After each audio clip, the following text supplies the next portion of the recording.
बिहार पूरी दुनिया में मतलब एक ऐसा जगह है जिसकी तुलना नहीं की जा सकती। और फिर मैं ये नहीं बता रहा हूँ कि मेरे पास नालंदा यूनिवर्सिटी था तो 10 दिन किताबें चलती रही तो महात्मा बुद्ध थे। ये सब किताब से पढ़ने की बात हो गई है। उससे निकाल कर मैं आपको भी बता रहा हूँ कुछ चीज़ें जो मैंने पढ़ा है। और मैं आपसे बार बार रिक्वेस्ट करूँगा कि ये सारी चीज़ें जानी चाहिए। वो क्लिपिंग काट कर आप डालें कि पूरी दुनिया में आज हम बिहार में जन्म लिए, हमें क्या गौरवान्वित होना चाहिए आज के समय में 2024 के परिप्रेक्ष्य में। नालंदा यूनिवर्सिटी ने क्या दिया, बिहार ने क्या दिया, उस पर नहीं। और दुर्भाग्य से हम इसकी बातें नहीं करते हैं कि हमारे पास क्या है। मैं आपको 5 एग्जाम्पल देता हूँ, दे सकता हूँ 50, 5 एग्जाम्पल, और आपके रोंगटे खड़े हो जाएंगे उस एग्जाम्पल से।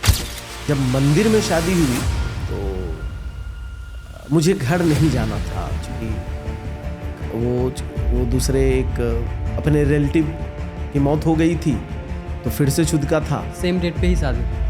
हाँ, सेम डेट पर शादी, जो दूसरी बार रखा गया। इसकी वजह से आपको घर नहीं जाना था? हमको घर नहीं जाना था क्योंकि अभी 10 दिन पूरे नहीं हुए थे, बहुत सेक्रीफाइस करती। 7 दिनों में मुझे सिर्फ 7 दिन रहने थे, तो मेरे ऐसे हालात हो गए ससुराल में एक नए जगह में। जिन्हें जिंदगी भर रहना हो तो आप सोचिए उनके क्या। If you are comfortable, would you like to share some story which taught you more deeply about like the women's side? आपके साथ क्या वो वही है कि अगर आप जैसे आपकी विदागरी हो रही है, आप वहाँ जा रहे हो, सब नए लोग हैं। अगर आपको टॉयलेट भी जाना हो तो आप कहाँ जाएंगे उस नई जगह में? आपको कुछ बेसिक नीड की ज़रूरत है तो आप किसके पास जाएंगे? कोई अपना नहीं है आपका। इवन जिससे आपकी शादी हुई है उससे भी तो 2-4-10 दिन तो लगेंगे कंफर्टेबल होने में। अब मैं ये मैं एक छोटी सी बात बता रहा हूँ, लेकिन सारे लोग इसको रिलेट करेंगे। आप किसी 5 स्टार होटल्स में जाइए, कभी आप नहीं गए तो पहली बार ना आप थोड़ा ऑकवर्ड फील करेंगे। राइट। ये बटन के बदले वो बटन कर देंगे या आपको लगने लगेगा कहीं बारिश ऊपर से ना हो जाए, लगने लगेगा कि पता नहीं वो हैंड ड्राई करने वाली बात है, कुछ और क्या हो जाएगा। तो सोचिए कि एक छोटे से जगह पर जहाँ ना आपका करियर बन रहा है, जहाँ ना आपको लर्निंग के लिए कुछ है, और कितनी चीज़ें आपको कंफ्यूज करती है।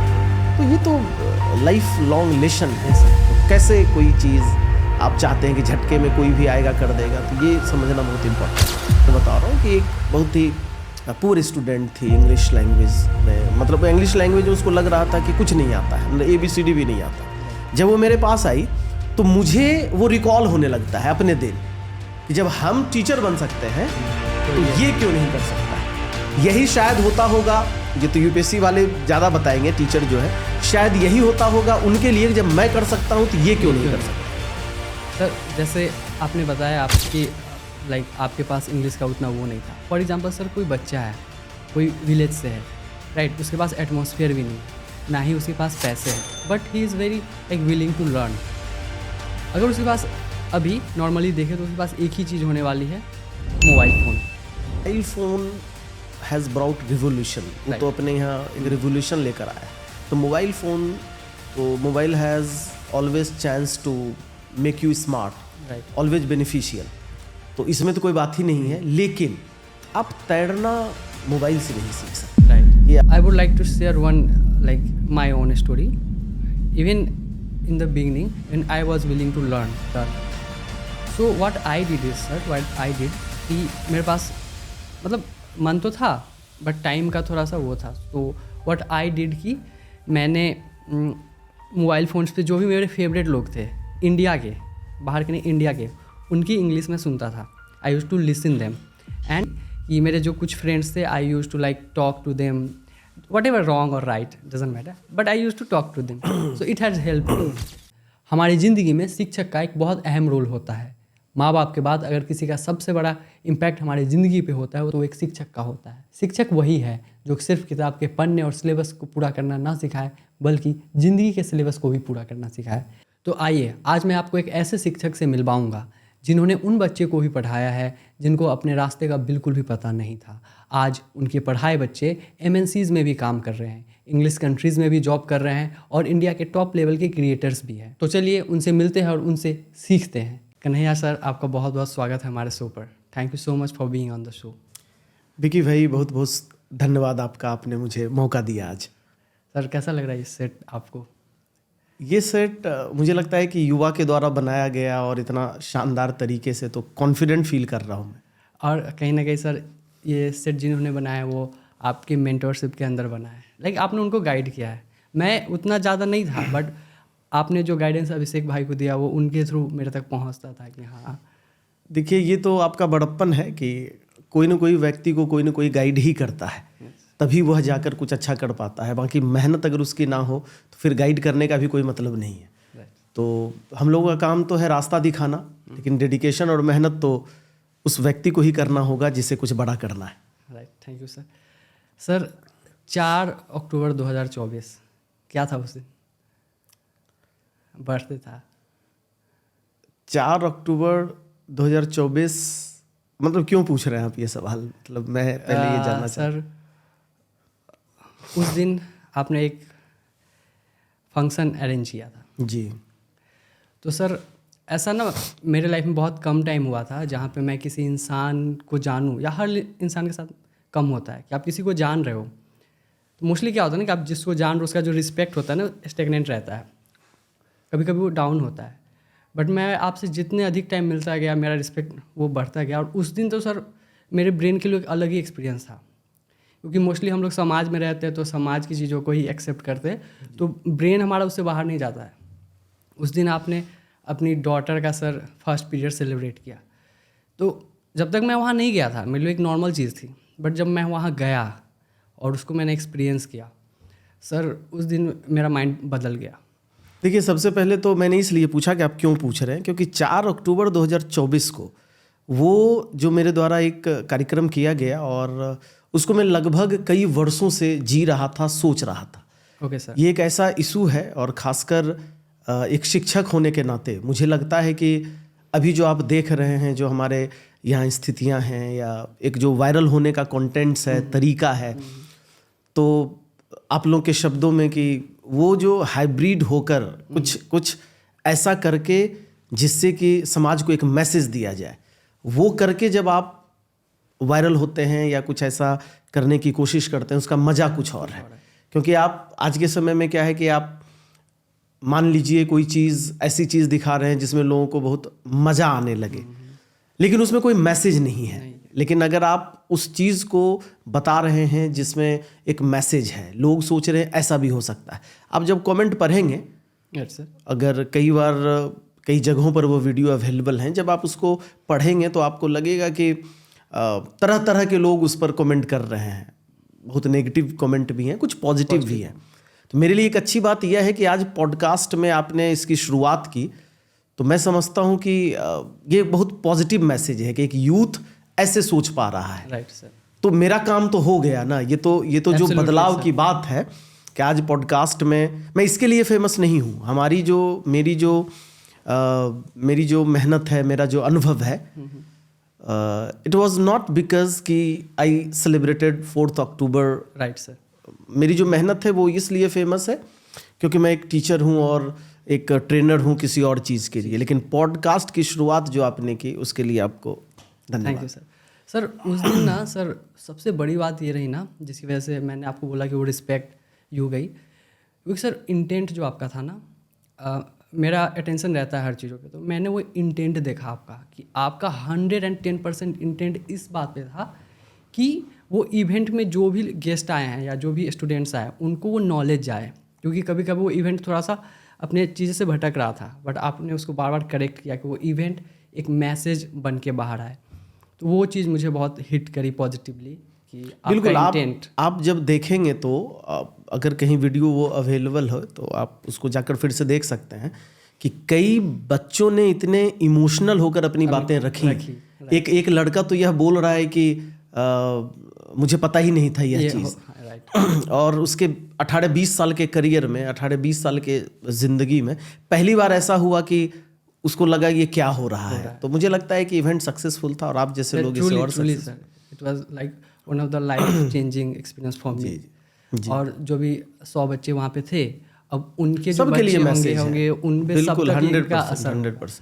अब तो इसकी चर्चाएं कम से कम वो बच्चे जरूर करेंगे कि हम इसमें अटेंड किए हैं, तो उसका वो जरूर डिग्निटी और मान रख लेंगे कि ये टैबू नहीं है, ये कलंक नहीं है जो उसमें शामिल थे। That was a very nice yes. Thing sir. Sir एक और चीज़ है, मैं जब से आपको जानता हूँ, जब भी मैं आपके इंस्टीट्यूट पे जाता हूँ, रेबल स्पोकन इंग्लिश, एक चीज़ सर हर बार मेरे हेड में आता है कि वो एक इंस्टीट्यूट है जहाँ पे आप पर्सनालिटी डेवलपमेंट या उससे पहले इंग्लिश स्पोकन को प्रमोट करते हैं, पढ़ाते हैं। But how is that possible sir? How is that possible कि वहाँ से इतने सारे आर्टिस्ट, कंटेंट क्रिएटर, बेहतर इंसान, वन ऑफ देम इज़ अभिषेक भाई, how is that possible sir? ऐसा कैसे हो रहा है? फॉर एग्जांपल अभिषेक भाई का नंबर अभी मे बी ऊपर नीचे हो, बट ये इंडिया के one of the best like content creator है, एज यूनिकनेस को बात लेकर चले तो। उसके बाद सर है उज्ज्वल श्रीवास्तव, वायरल कलाकार, वो भी बहुत अच्छा काम करते हैं। पंकज त्रिपाठी सर उनको बहुत पसंद करते हैं। RN निभा है सर, उनका ऑलमोस्ट 4 मिलियन है यूट्यूब पे, फेसबुक पे भी बहुत अच्छा प्रेजेंस है। विशु है सर, जो आपका ही जो प्रोजेक्ट है पीरियड्स को लेकर, अवेयरनेस को लेकर, उसको लेकर आगे बढ़ रहे हैं। रिसेंटली वो 1-2 मंथ पहले सोनू सूद सर से भी मिले हैं जी। और ग्लैम निशा है, अंजलि है, वो भी बहुत अच्छी इंसान है, उनसे मैं मिल पाया उसी इवेंट पे जी। और सर आपके कोचिंग पे 2 पोस्टर है बड़े बड़े लगे हुए, एक पिंटू है और एक और लड़की है जो ANI में शायद रहती हैं वो जी। तो how is that possible sir कि एक इंस्टीट्यूट जो इंग्लिश या पर्सनालिटी के बारे में बात करते हैं बट मोस्टली इंग्लिश, वहाँ से इतने सारे सक्सेसफुल कंटेंट क्रिएटर और artist, how is that possible? नहीं, मुझे लगता है कि आज अगर आप देखेंगे जो यूथ की अमूमन जो उसकी सिचुएशन है, तो कई बच्चों में अलग तरह की टैलेंट होती है और मज़ेदार बात यह है कि इस पर सरकार काम कर रही है। अब कई ऐसे प्रोजेक्ट हैं, आप देखेंगे कि NSDC लाया गया भारत सरकार के लिए, उसको स्किल बनाने के लिए। बिहार सरकार का प्रोजेक्ट है जिसमें कि वो स्किल बनाने की कोशिश कर रहे हैं। नीतीश कुमार के 7 निश्चय में से उनका ये प्रोजेक्ट है। लेकिन आज दिक्कत अपने यहाँ क्या हो रहा है, बिहार जैसे जगहों पर, मैं बिहार से हूँ तो इसलिए मैं बिहार का बात करूँगा, इसलिए करूँगा कि एक क्लियर मैसेज जाना चाहिए। क्लियर अगर मैसेज नहीं जा पाया तो फिर मतलब नहीं है इतनी बड़ी बड़ी बातों को सामने रखने का। वो मैसेज यह है कि जब कोई युवा, आप कैसे ये डिसाइड करते हैं कि 10th तक के क्लास में उसे एक सब्जेक्ट नहीं पढ़ना होता है। आप इसको बहुत गौर से सुनिएगा, ये कंटेंट शायद इस पर कोई चर्चा नहीं करता, इस पर बात नहीं करता। हमारे यहाँ बातें क्या होती हैं, टारगेट बेस्ड कि अगर कोई IAS ऑफिसर के लिए हमारे यहाँ बात होगा कि यूपी, इस चक्कर में क्या होता है कि हर बच्चा सोचता है कि हम UPSC क्लियर कर लें। अगर 5 दरोगा का रिजल्ट आ जाए तो सबको लगने लगता है कि हम सब दरोगा बन जाना चाहिए। कोई सरकारी नौकरी किसी की लग जाए तो सब पेरेंट्स और सब बच्चे, सबको लगता है कि सरकारी नौकरी वो कर लेंगे। इस चक्कर में हो क्या रहा है कि कई यूथ दर यूथ बर्बाद हो जा रहे हैं। आज भी आप देखेंगे कि जब सर्वे आप करेंगे तो कितने ऐसे बच्चे हैं जो अपने दम पर यह तय करते हैं कि मुझे लाइफ में क्या करना है। ये बहुत इंपॉर्टेंट है। आपने जो एग्जाम्पल लिया वो कुछ ही एग्जाम्पल थे, मेरे पास तो हिस्ट्री है, मैं देख सकता हूँ। आपने यह सवाल जब पूछा, हालांकि मुझे पता नहीं था कि आप इतने सेंसिटिव और संवेदनशील सवाल पूछेंगे, लेकिन मुझे लगता है कि मेरे यहाँ, शायद मैं देश की बात नहीं करूँगा, बिहार में एक मात्र इंस्टीट्यूशन है जो बच्चे का सही टैलेंट निखर के आ जाता है। हमारे यहाँ अगर कोई, अभी जैसे पिंटू का आपने नाम लिया, सुनेगा भी वो बच्चा तो उससे लगेगा। वो मेरे यहाँ जब ज्वाइन किया था तो मैंने उसे एक दिन पूछा तुम क्या करना चाहते हो, तो उसने कहा कि सर हम SSC का प्रिपरेशन कर रहे हैं, और उसने किसी कोचिंग का नाम लिया कि हम उसमें पढ़ रहे हैं, और आज वो ANI में है। आज वो, अब सोचिए कि एक SSC का प्रिपरेशन करने वाला लड़का हमारे यहाँ 1 साल कोर्स में रहता है और उसके अंदर जितनी टैलेंट थी, उसको लगता है कि हम SSC के लिए नहीं बने। तो ये बहुत इंपॉर्टेंट है। इसका कारण यही है कि 10th तक हम जो सब्जेक्ट पढ़ते हैं, जरा सोच कर देखिए, सारे सब्जेक्ट क्यों पढ़ाए जाते हैं। जब हम इंटर में हमको मैथ ही लेना हो, जब हमें ग्रेजुएशन में एक ही सब्जेक्ट पास करना हो, तो 10th तक क्या ज़रूरत है कि हर सब्जेक्ट को टच करना। इसलिए पढ़ाया जाता है कि आपका एक, मतलब आपके अंदर वो वर्सटाइल पर्सनालिटी वाली बात हो, ओवरऑल आपको पता हो कि ज्योग्राफी क्या है, आपको पता हो कि बायोलॉजी क्या है, आपको पता हो कि चारों तरफ सिविक्स क्या है, आपको जानकारी हो। लेकिन अब 11th 12th होते होते हम ये उनको वर्सटाइल बनाने की जो परंपरा है उसको खत्म करते जा रहे हैं। और इस चक्कर में आज क्या हो रहा है कि कोई भी कुछ भी करना चाह रहा है। किसी की इंग्लिश 5 लाइन अच्छी नहीं है, लेकिन उसके ख्वाब हैं कि मैं यूपीएससी क्लियर कर लूँ, और वो लाखों रुपये इस पर खर्च कर रहा है। किसी बच्चे का मैथ अच्छा नहीं है और वो कोशिश कर रहा है कि हम सीजीएल में हम बहुत टॉप कर जाए। पेरेंट्स को भी इतना टाइम नहीं है, बस पेरेंट्स को क्या चाहिए कि सीजीएल आप क्लियर कर लें, लेकिन आप उसकी काउंसलिंग कौन करेगा, ये बहुत इंपॉर्टेंट है। तो हमारे पास जब कोई बच्चा आता है तो उसको मैं कॉन्फिडेंस देता हूं। उस कॉन्फिडेंस से वो अपने अंदर की लड़ाई लड़ पाता है, उसे पता है कि मैं किस चीज के लिए बन पाया हूं। और ये बहुत स्वाभाविक है, उसका कोई ऐसा नहीं है कि कोई मशीन है जिसमें उसको डाला जाए। मेरा काम बस यह है कि उसको कॉन्फिडेंट बना देना, और अगर एक बार आप कॉन्फिडेंट हो गए तो आपको पता होता है कि आप लाइफ में क्या करेंगे। So there is no alternative of confidence. अगर आपके अंदर वो कॉन्फिडेंस आ जाए तो फिर तो आप इतिहास लिख देंगे। तो वो जो कॉन्फिडेंस है, इसलिए मेरे जितने इनिशिएटिव हैं आप देखेंगे वो इसलिए है कि बस आप कॉन्फिडेंट बन पाए। और कॉन्फिडेंट एक बार होते हैं तो दुनिया में आप देख लें जितने मिरेकल हुए हैं सब कॉन्फिडेंस पर ही है। तो ये जो कॉन्फिडेंस फैक्ट्री वाली बात है कि आप आइए, आपको हम कॉन्फिडेंट बनाएंगे। और ऐसा नहीं है कि गवर्नमेंट जॉब में भी इतने बच्चे हमारे पास निकले हैं कि अगर मैं उसका पोस्टर लगा दूं तो जो गवर्नमेंट जॉब का तैयारी जहां लोग कर रहे हैं हो सकता है उससे ज़्यादा बच्चे हमारे निकल जाएं।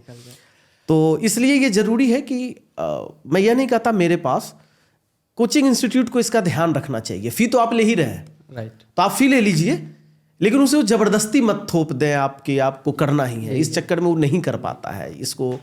इसको समझने की ज़रूरत है। सर अभी आप वो गवर्नमेंट जॉब के आसपास बात कर रहे थे, तो मेरे हेड में एक ऐसे मैं सोचता हूँ, फॉर एग्जांपल सर एक स्टेट है, लेट्स से उस स्टेट में 2 लाख बच्चों के लिए गवर्नमेंट जॉब है गवर्नमेंट के पास, बट फॉर्म भर रहे हैं 12 लाख। तो कट ऑफ हर वो बढ़ते जाएगा।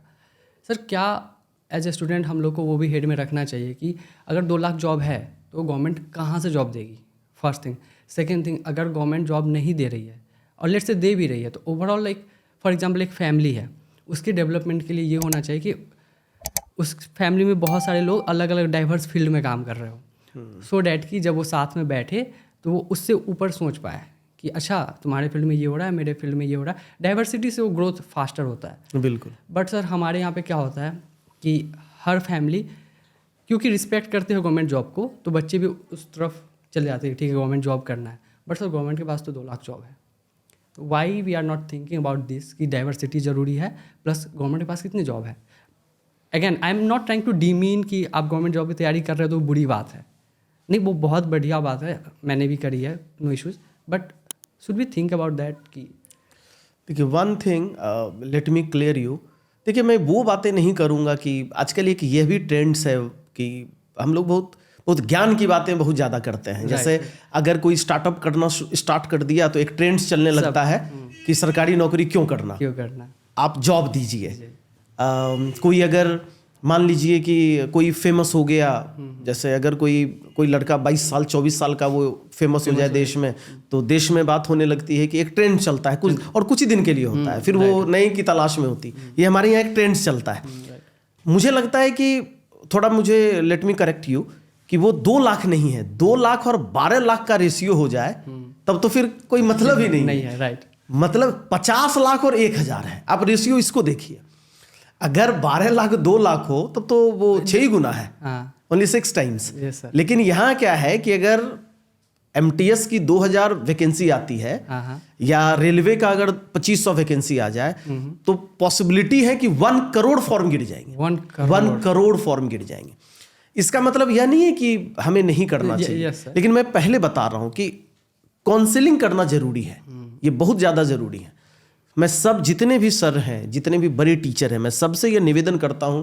इसलिए ये वीडियो आपने अच्छा किया कि आज आप इस वीडियो में मुझे आपने बुलाया कि सबको आप एक ही तराजू में नहीं तौलना चाहिए। ये बहुत ज़्यादा ज़रूरी है कि अगर चूँकि बच्चे जो हैं, हमारे यहाँ जो सिस्टम है, हमारे यहाँ जो तरीका है, वो तरीका यह है कि हम लोग बहुत रिसर्चर लोग अब नहीं हैं। अब हम लोग क्या है कि एक ट्रेडिशन है, एक रोड मैप तैयार है कि इंजीनियरिंग, मेडिकल, सरकारी नौकरी, अब उस पर हमको चलना है।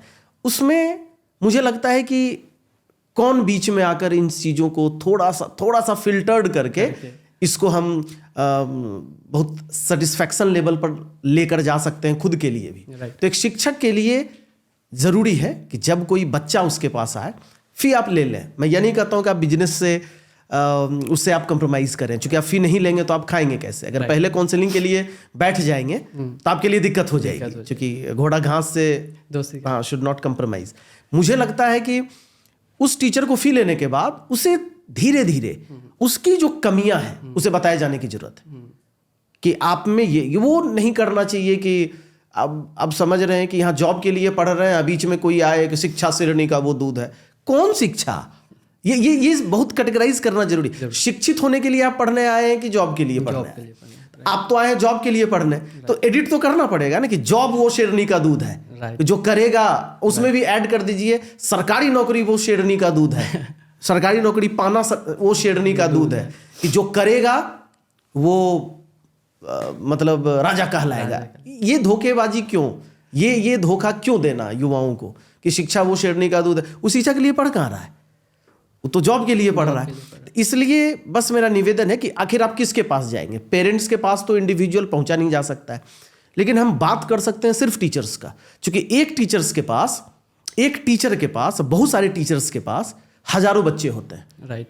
तो teachers have big role in our society.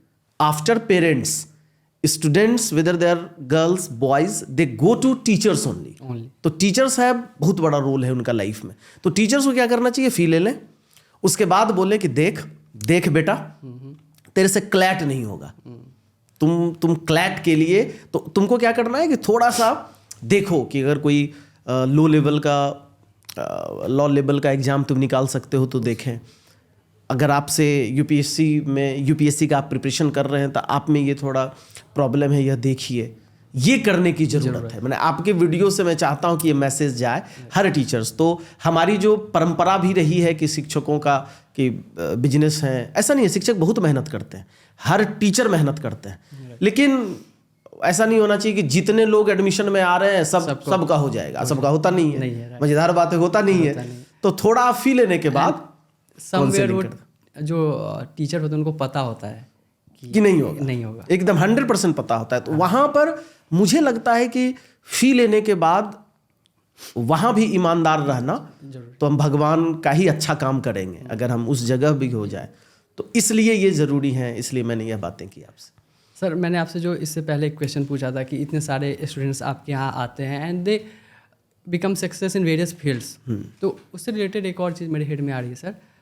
As a teacher what special you try to instil in them? आप उनमें क्या डालते हैं apart from the like English thing? वो तो आप है, बट ये कोई कोइंसिडेंस नहीं है, क्योंकि मैं काफ़ी टाइम से जानता हूँ, काफ़ी सारे मैंने 5-6 स्टोरीज़ के नाम लिए जी। मैं आपसे बहुत कम टाइम में जुड़ा हूँ, बट आई नो कि आपके पास बहुत सारी स्टोरी होगी। बिल्कुल। तो मैं ये समझ जाता हूँ कि what you try to instil in them more than like the language. देखिए, पहले तो एक चीज़ है क्या कि मतलब I did not become teacher मतलब बाय चांस। इसको समझना बहुत important. So I chose this field by my choice. मुझे पता था कि मुझे ये करना है। मुझे पहले दिन से पता था कि मैं यह जो करने के लिए आ रहा हूँ, it is very difficult, the state like Bihar. मुझे पहले दिन से ये पता था। I got lot of motivation, suggestion that you should change your field, you should start doing something else. पहले दिन से मुझे पता था। तो आप जब बहुत ईमानदारी से करते हैं तो ऑब्वियस है कि आप रिजल्ट तो आएगा ही। हर टीचर जो ईमानदारी से कर रहे हैं रिजल्ट वो आएगा ही। तो आप इस भीड़ में जब बहुत ईमानदारी से काम करते हैं तो आपको पता होता है कि ये जो बंदा है, आपको खुद पर विश्वास रखना बहुत ज़रूरी है, जिसको हम सेल्फ स्टीम कह लें, सेल्फ बिलीफ कह लें। जब हमारे पास कोई बंदा आता है तो मुझे ये पता होता है कि ये मेरे बारे में क्या सोच रहा है मुझे नहीं पता, ये बस कंटिन्यू रह जाए मेरे पास 1 महीने 1.5 महीने। तो इस ऑनेस्टी को, ऑनेस्टी इन द सेंस कि जब मेरे पास कंटिन्यू रहेगा और आप ऑनेस्ट होकर उसको सपोर्ट कर रहे हैं, तो जब आप उसको सपोर्ट करेंगे तो सब लोग इंसान हैं। आज हमारे यहाँ जब हमारे पास बच्चे आते हैं तो उनको 2, 4, 6, 8 महीने में मुझे लगता है कि ये भी देश का पहला कोचिंग होगा जहाँ बच्चे पीछे पीछे चलते हैं कि सर फी मेरे से ले लीजिए, मेरा 8 महीने हो गया, 10 महीने हो गया।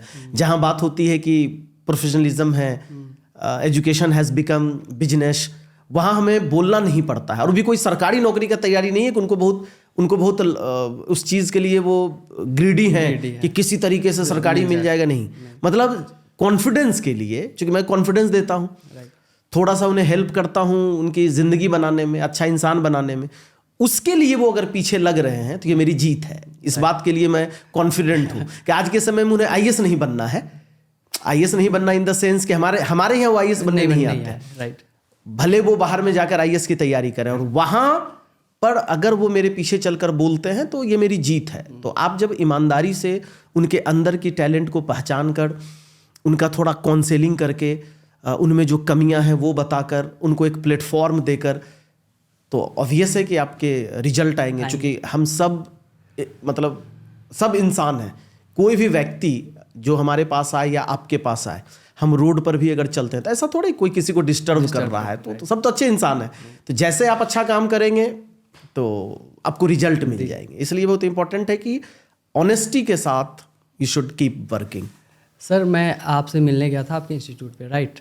तो अभी जो आपने बात कही, तो आपने मुझे बातों बातों में बोला कि Vicky you have the thing, आप करो।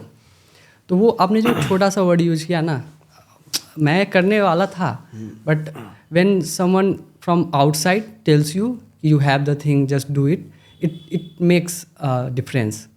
सो तो ये जो हॉबी हो रहा है sir, it has a big like hand in it, honestly sir, it has a big hand.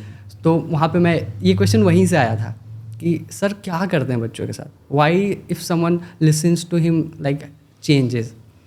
तो वो सर आप जो इंटेंट के साथ बोलते हो ना, इट हैज़ एनर्जी, तो एनर्जी हिट करती है, like so that happened with me also. इसका एक ही है कि मुझे लगता है कि ऑनेस्टी होना चाहिए आपको किसी काम में। अगर आप किसी भी काम को, क्या रिजल्ट होगा वो हम देख लेंगे। और मैं बहुत रिलीजियस नहीं हूँ, लेकिन मैं नेचर को मानता हूँ कि अगर आप somewhere it will come to you, वो कहीं से घूम कर इट विल फाइंड यू।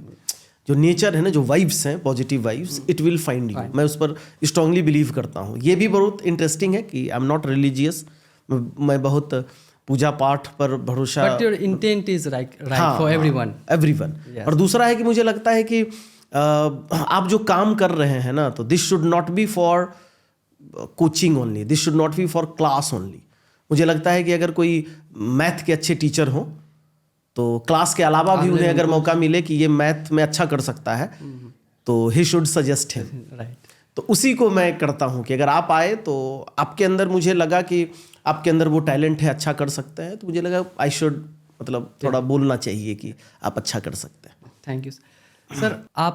आपने जिन स्टूडेंट्स को पढ़ाया है वो आज बहुत सारे इंग्लिश कंट्रीज़ में जॉब कर रहे हैं, अमेरिका में बहुत सारी बड़ी MNCs में भी काम कर रहे हैं, इंडिया में भी सर गवर्नमेंट जॉब कर रहे हैं and all.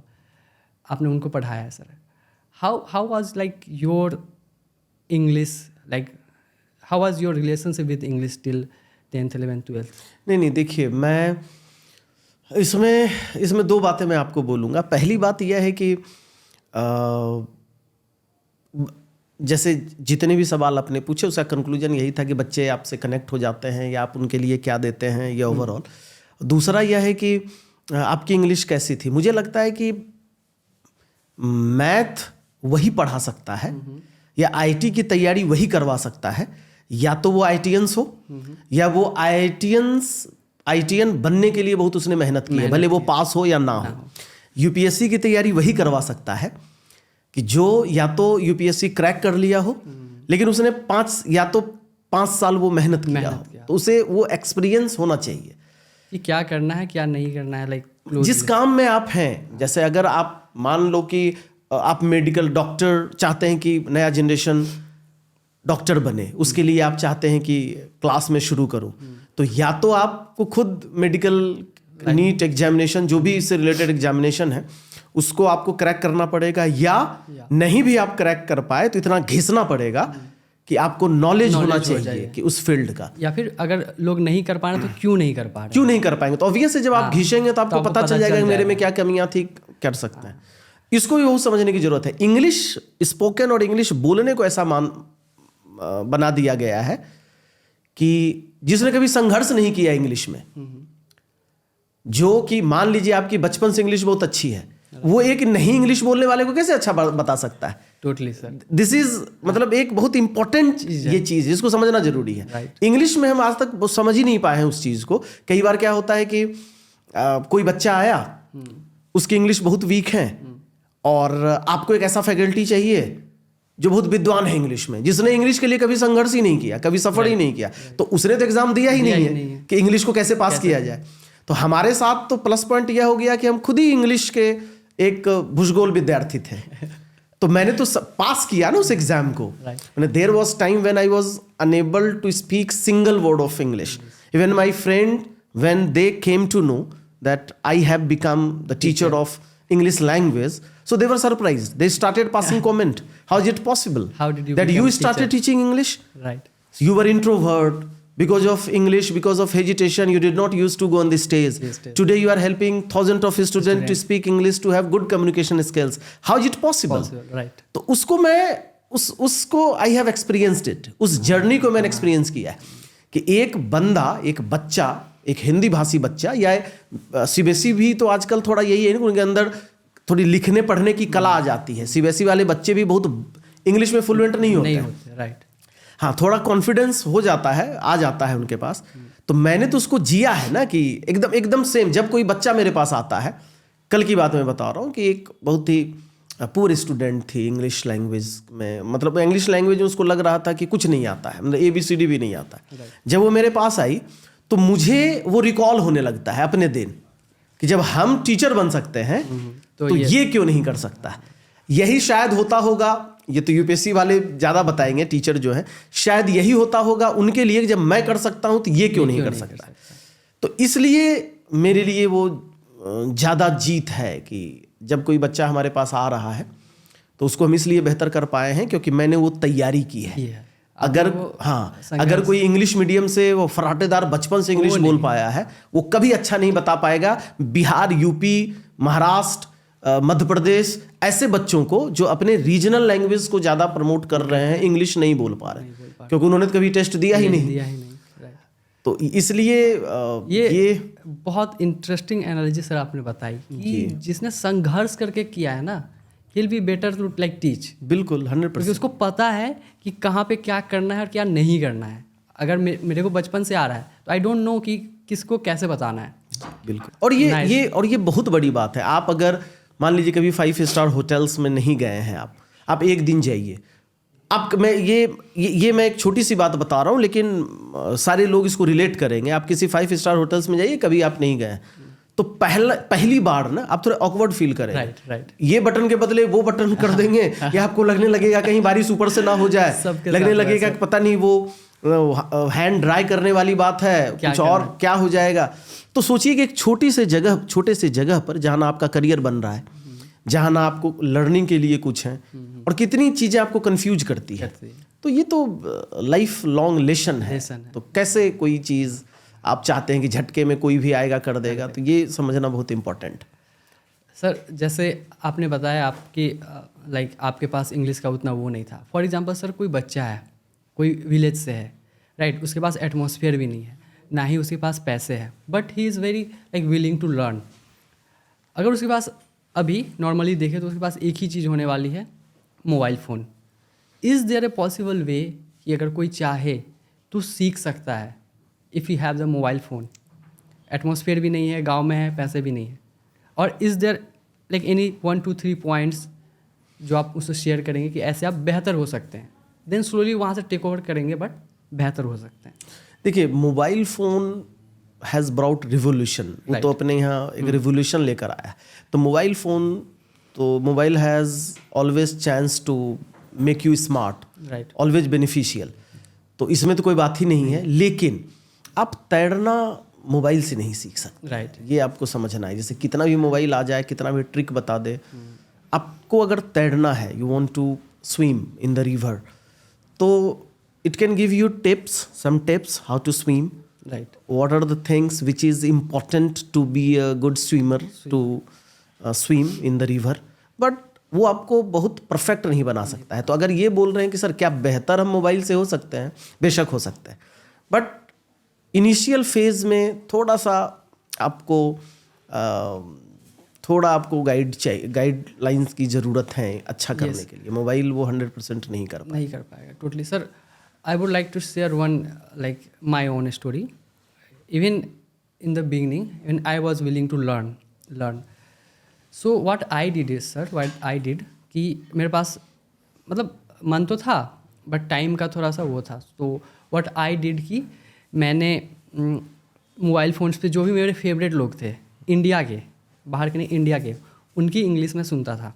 I use to listen them and I use to read newspaper and write down 10 word meanings each and every day for 3 months only and it has help me a lot sir. मेरे mind में ना sir वो धीरे धीरे वो adjust होने लगा and after that I was able to speak English. एंड एक और चीज़ हुई कि मेरे जो कुछ फ्रेंड्स थे I use to like talk to them whatever wrong or right doesn't matter, but I used to talk to them. So it has helped me listening to Indian people and remembering like word meanings 10. तो मुझे वो help करी। That's why I asked you this question. नहीं, उसमें देखिए एक चीज़ मैं आपको बताऊंगा, the person who has Dashrath Manjhi in him can do miracle. वो आपके लिए मैं नहीं बोल रहा हूँ। जिसके अंदर दशरथ मांझी बसते हैं वो तो कुछ भी कर सकता है। वो तो मोबाइल नहीं भी है तो कुछ कर सकता है, छोटा वाला फ़ोन से भी बहुत कुछ कर सकता है। तो आप जो बता रहे हैं कि जब मेरी जो लर्निंग थी जो मेरी लर्निंग थी तो मैं सुना करता था वो, तो आपको खुद ही पता है कि इनिशिएटिव ले रहे हैं, आपके अंदर डेडिकेशन है, तो फिर आप कुछ भी कर सकते हैं। इसलिए आप देखेंगे कि कुछ लोग ऐसे रहे हैं कि उनके पास कुछ हो ना हो, दे हैव डन मिरेकल। बहुत लोगों को लगता होगा कि ये कहानियाँ हैं, कहानी नहीं है। बिल्कुल अगर आप तह में जाएंगे तो आपको यह बात पता चलेगा कि दे वर नथिंग अर्लियर बट दे मतलब finally they did miracle in their life. तो इसलिए आपके लिए अगर आप में डेडिकेशन है, ये नहीं है लोगों में वो चीज़ें नहीं है। अगर वो चीज़ है तो आपने इम्प्रूव किया, या आप जैसे जो भी लोग कर रहे हैं आज तो they are having Dashrath Manjhi inside. अगर डेडिकेशन होगा they will find the way, they will find the way. ये चीज़ सर, आपके पास बहुत सारे बच्चे इंग्लिश सीखने आते हैं, आपके पास बहुत एक्सपीरियंस है, तो आपको क्या दिखता है सर अगर बच्चे आपके पास आए हैं, उन्होंने पहले ट्राई किया है, क्या मिस्टेक उनकी होती है when it comes to learning English? अच्छा, ये मिस्टेक करने की वजह से वो और नहीं कर पा रहे हैं, या जो आपके इंस्टीट्यूट में भी है मिस्टेक्स जो जिसकी वजह से वो नहीं सीख पाते हैं इंग्लिश बोलना, डू यू सी? देखिए वो तो है ही कि मेरे पास तो ऐसा मतलब ऐसी कहानियाँ हैं कि कई बच्चे बोले हैं कि मुझे लगता है कि आप ही लोग के ग्रुप का ही एक लड़का है, हिज नेम इज नीलेश। तो जब मेरे यहाँ आया वो था तो उसने कहा कि शायद ही पटना का कोई इंस्टीट्यूट बचा है जहाँ मैं नहीं गया हूँ और आज तक मैं इंग्लिश बोलना नहीं सीखा हूँ। तो क्या गारंटी है कि आज तो वो हमारा एक बहुत इम्पोर्टेंट पार्ट है हमारे कोचिंग का, क्लास का, लाइफ का। लेकिन जब मेरे पास वो आया था तो उसने यही बात करी कि मैं लगभग सारे इंस्टीट्यूट में गया हूँ, मुझे बोलने नहीं आया, तो क्या गारंटी है कि आप मुझे सिखा देगा। चूँकि मैं थोड़ा कॉन्फिडेंट होता हूँ, ये काम मैं पैसों के लिए नहीं करता, तो मैंने उसे कहा कि देखो गारंटी की तो बात नहीं है, बट हमारे यहाँ तुम बिना सीखे नहीं जाओगे, ये मुझे पता है और ये मेरे लिए अब आसान है। तो पूछा आप ऐसा क्यों बोल रहे हैं? बोले इसलिए कि तुम ऐसे भी 5-7 इंस्टीट्यूट में चले गए तो सब जगह से कुछ कुछ तो ले लिए होगे। तब तो अब सबने नारियल पर प्रहार कर दिया है एक एक मुक्का, तो मेरे लिए तो अब बस उसको छूना है, वो टूट जाएगा। इसलिए मेरे लिए बहुत आसान था और उसको ये बात हिट करी और वो कंटिन्यू हुआ एंड उसने इंग्लिश बोल लिया। तो मेरे से अगर आप पूछेंगे तो, और ये एक कहानी नहीं है, अभी एक लड़की ज्वाइन की, उसने कहा कि सर यहाँ गए वहाँ गए, उसको भी मैं ऑफर देता हूँ, मेरा इतना कॉन्फिडेंस लेवल वो हाई होता है इंग्लिश बुलवाने में, और ये शायद ही कोई कर सकता है कि आप मुझे फी ना दें, आप इंग्लिश बोल लें तो डबल फी दे दें। तो ये बातें हिट करती है बहुत लोगों को कि मुझे फी ना दें आप। जैसे अगर चूंकि आपको खुद पर भरोसा नहीं है, मुझे आप पर भरोसा है कि मैं बुलवा लूंगा, तो आप अगर अभी आपको लग रहा है कि देना चाहिए कि नहीं देना चाहिए, इसलिए मैं ये बोल रहा हूँ, ये शायद ही ऐसा कोई बोल सकते हैं इंग्लिश बुलवाने के फील्ड में कि कैसे बुलवा देंगे, वो नहीं बोलना चाहिए। लेकिन मैं कॉन्फिडेंटली आज भी बोलता हूँ, मुझे कोई भी बच्चा 1 रुपया ना दे, लेकिन अगर उसकी इंप्रूवमेंट हो जाती है तो थोड़ा डबल दे दे। तो हालांकि इसमें बच्चे तैयार नहीं होते हैं वो उनको लगता है कि बंदा कॉन्फिडेंस से बोल रहा है तो कोई बात तो जरूर होगा। तो फाइनली दे पे जो एक्चुअल फ़ी है। राइट। तो इसका कारण यह है कि English is not like German and French. यहाँ तो people are also learning German and French. तो English has already penetrated in our life. English has already entered. The English has entered in our life. Yes, Sorry, totally, thank you, sir. welcome, disturb, मतलब ऐसे शब्द हैं कि doctor और engineer तो अब हिंदी ही हो गया है। Dying, payment, बहुत चीज़ें हैं। तो मुझे लगता है कि जब वो बच्चे आते हैं तो मुझे सिर्फ लगता है कि एक चीज़ में बहुत उसको अपना वो आप मोडस ऑपरेंडी जो हमारा करने का तरीका है उसमें सबसे इम्पोर्टेंट है वो है हेजिटेशन। उसके अंदर वो कॉन्फिडेंस डाल देना कि आई कैन डू इट। तो जैसे उसके अंदर कॉन्फिडेंस आता है तो इट बिकम्स केक वॉक। जो भी बंदा सीरियस है तो उसको यह समझकर फिर हेजिटेशन पर मैं ज़्यादा काम करता हूँ। सर हेजिटेशन से मुझे याद है सर, आपका एक बहुत ही यूनिक प्रोग्राम होता है सर, हर साल एक बार होता है जहाँ पे एक हेजिटेशन रिमूवल प्रोग्राम है आपका। तो उसमें 2 क्वेश्चन है कि how did it came into your head कि ऐसा करना है, और वो बहुत यूनिक है कि आपको जो भी परफॉर्म करना है आप स्टेज पे करें, बट उससे पहले एक आप इंग्लिश में आप अपना स्पीच देंगे। तो sir how did it came into your head कि इतना मुझे लगता है पूरे इंडिया में आई वॉज हाँ कहीं नहीं है। अनफॉर्चुनेटली दिक्कत क्या है ना कि हम इंग्लिश लैंग्वेज को अगर ये थोड़ा बेंगलोर रहता, अगर ये थोड़ा पुणे रहता तो जो मेरे इनिशिएटिव हैं वो सुपर हिट हो जाते हैं इंडिया में। जो मैंने इनिशिएटिव लिए हैं इंग्लिश बुलवाने के लिए और इस इंडस्ट्री को जो मैंने एक नई आवाज़ दी है, मुझे लगता है कि अगर वो जैसे जिस तरह से मैं हेजिटेशन रिमूवल प्रोग्राम करवाता हूँ, आप सोच सकते हैं कि पहला ऐसा प्रोग्राम होगा जिसमें बच्चे स्टेज पर माइक पर खड़े होकर और उसमें वो एक्टिविटीज़ कर रहे हैं। वो सिर्फ ऐसा नहीं है कि आपने सुना होगा कि कोई स्पीच दे रहा है, कोई गया 2 मिनट के लिए स्पीच दे दिया, डिबेट कंपटीशन हो गया, स्पीच कंपटीशन नहीं, वो ओवरऑल पर्सनालिटी डेवलपमेंट उसकी हो रही है। कैसे बात करना है, कैसे उसकी बॉडी लैंग्वेज कैसे चेंज होगी, वो कैसे चल रहा है, रैम वॉक भी अगर कर रहा है तो वो इंग्लिश में रैम वॉक के बारे में बोलेगा। तो ये जो मेरा हेजिटेशन वाला प्रोग्राम है, इसकी कहानी की शुरुआत होती है जब मैं क्लास 5 में था। तो ऐसे स्कूल में मैं लाइन में था। अच्छा है, मैंने शायद शेयर बहुत लोगों को नहीं किया है यह चीज़। तो हमारे एक टीचर हुआ करते थे and we used to call him Ramashankar Acharya ji. तो उन्होंने मुझे आवाज़ दी कि कम और 19 का टेबल पर हो, स्टेज पर आकर। उन्होंने पूरे भीड़ में कहा कि Kanhaiya you should come on the stage. Hindi में उन्होंने बोला you should come on the stage and I think you should tell the वो टेबल्स जो हैं वो 19 के बोलो। और वो लगातार मुझे बोलते रहे और मैं इतना डरा हुआ था कि मैं नहीं जा सका स्टेज पर। वो क्लास 5-6 की घटना है और वो आज भी मैं उससे याद करता हूँ तो मुझे लगता है कि थैंक यू सर को भी। क्यों मैं ये बोल रहा हूँ, मैं नहीं गया इसलिए मुझे बुरा नहीं लगा। वो प्रोग्राम के बाद उतरे और उन्होंने मुझे कहा कि आज से मैं तुम्हें कुछ नहीं कहूँगा। तो ये चीज़ मुझे ज़्यादा हिट किया और मुझे लगा कि मैंने गलत किया। तो वो मेरे दिमाग में हमेशा पिंच करती थी। तो जैसे ही मैंने पढ़ाना शुरू किया तो कॉल्स आने लगे, सर मुझे डर लगा। ये कॉमन सा एक एक्सक्यूज़ कह लें आप उसे, या उनका हमारे यहाँ बात इंक्वायरी करने का एक कॉमन सा सेंटेंस है, सर डर बहुत लगता है।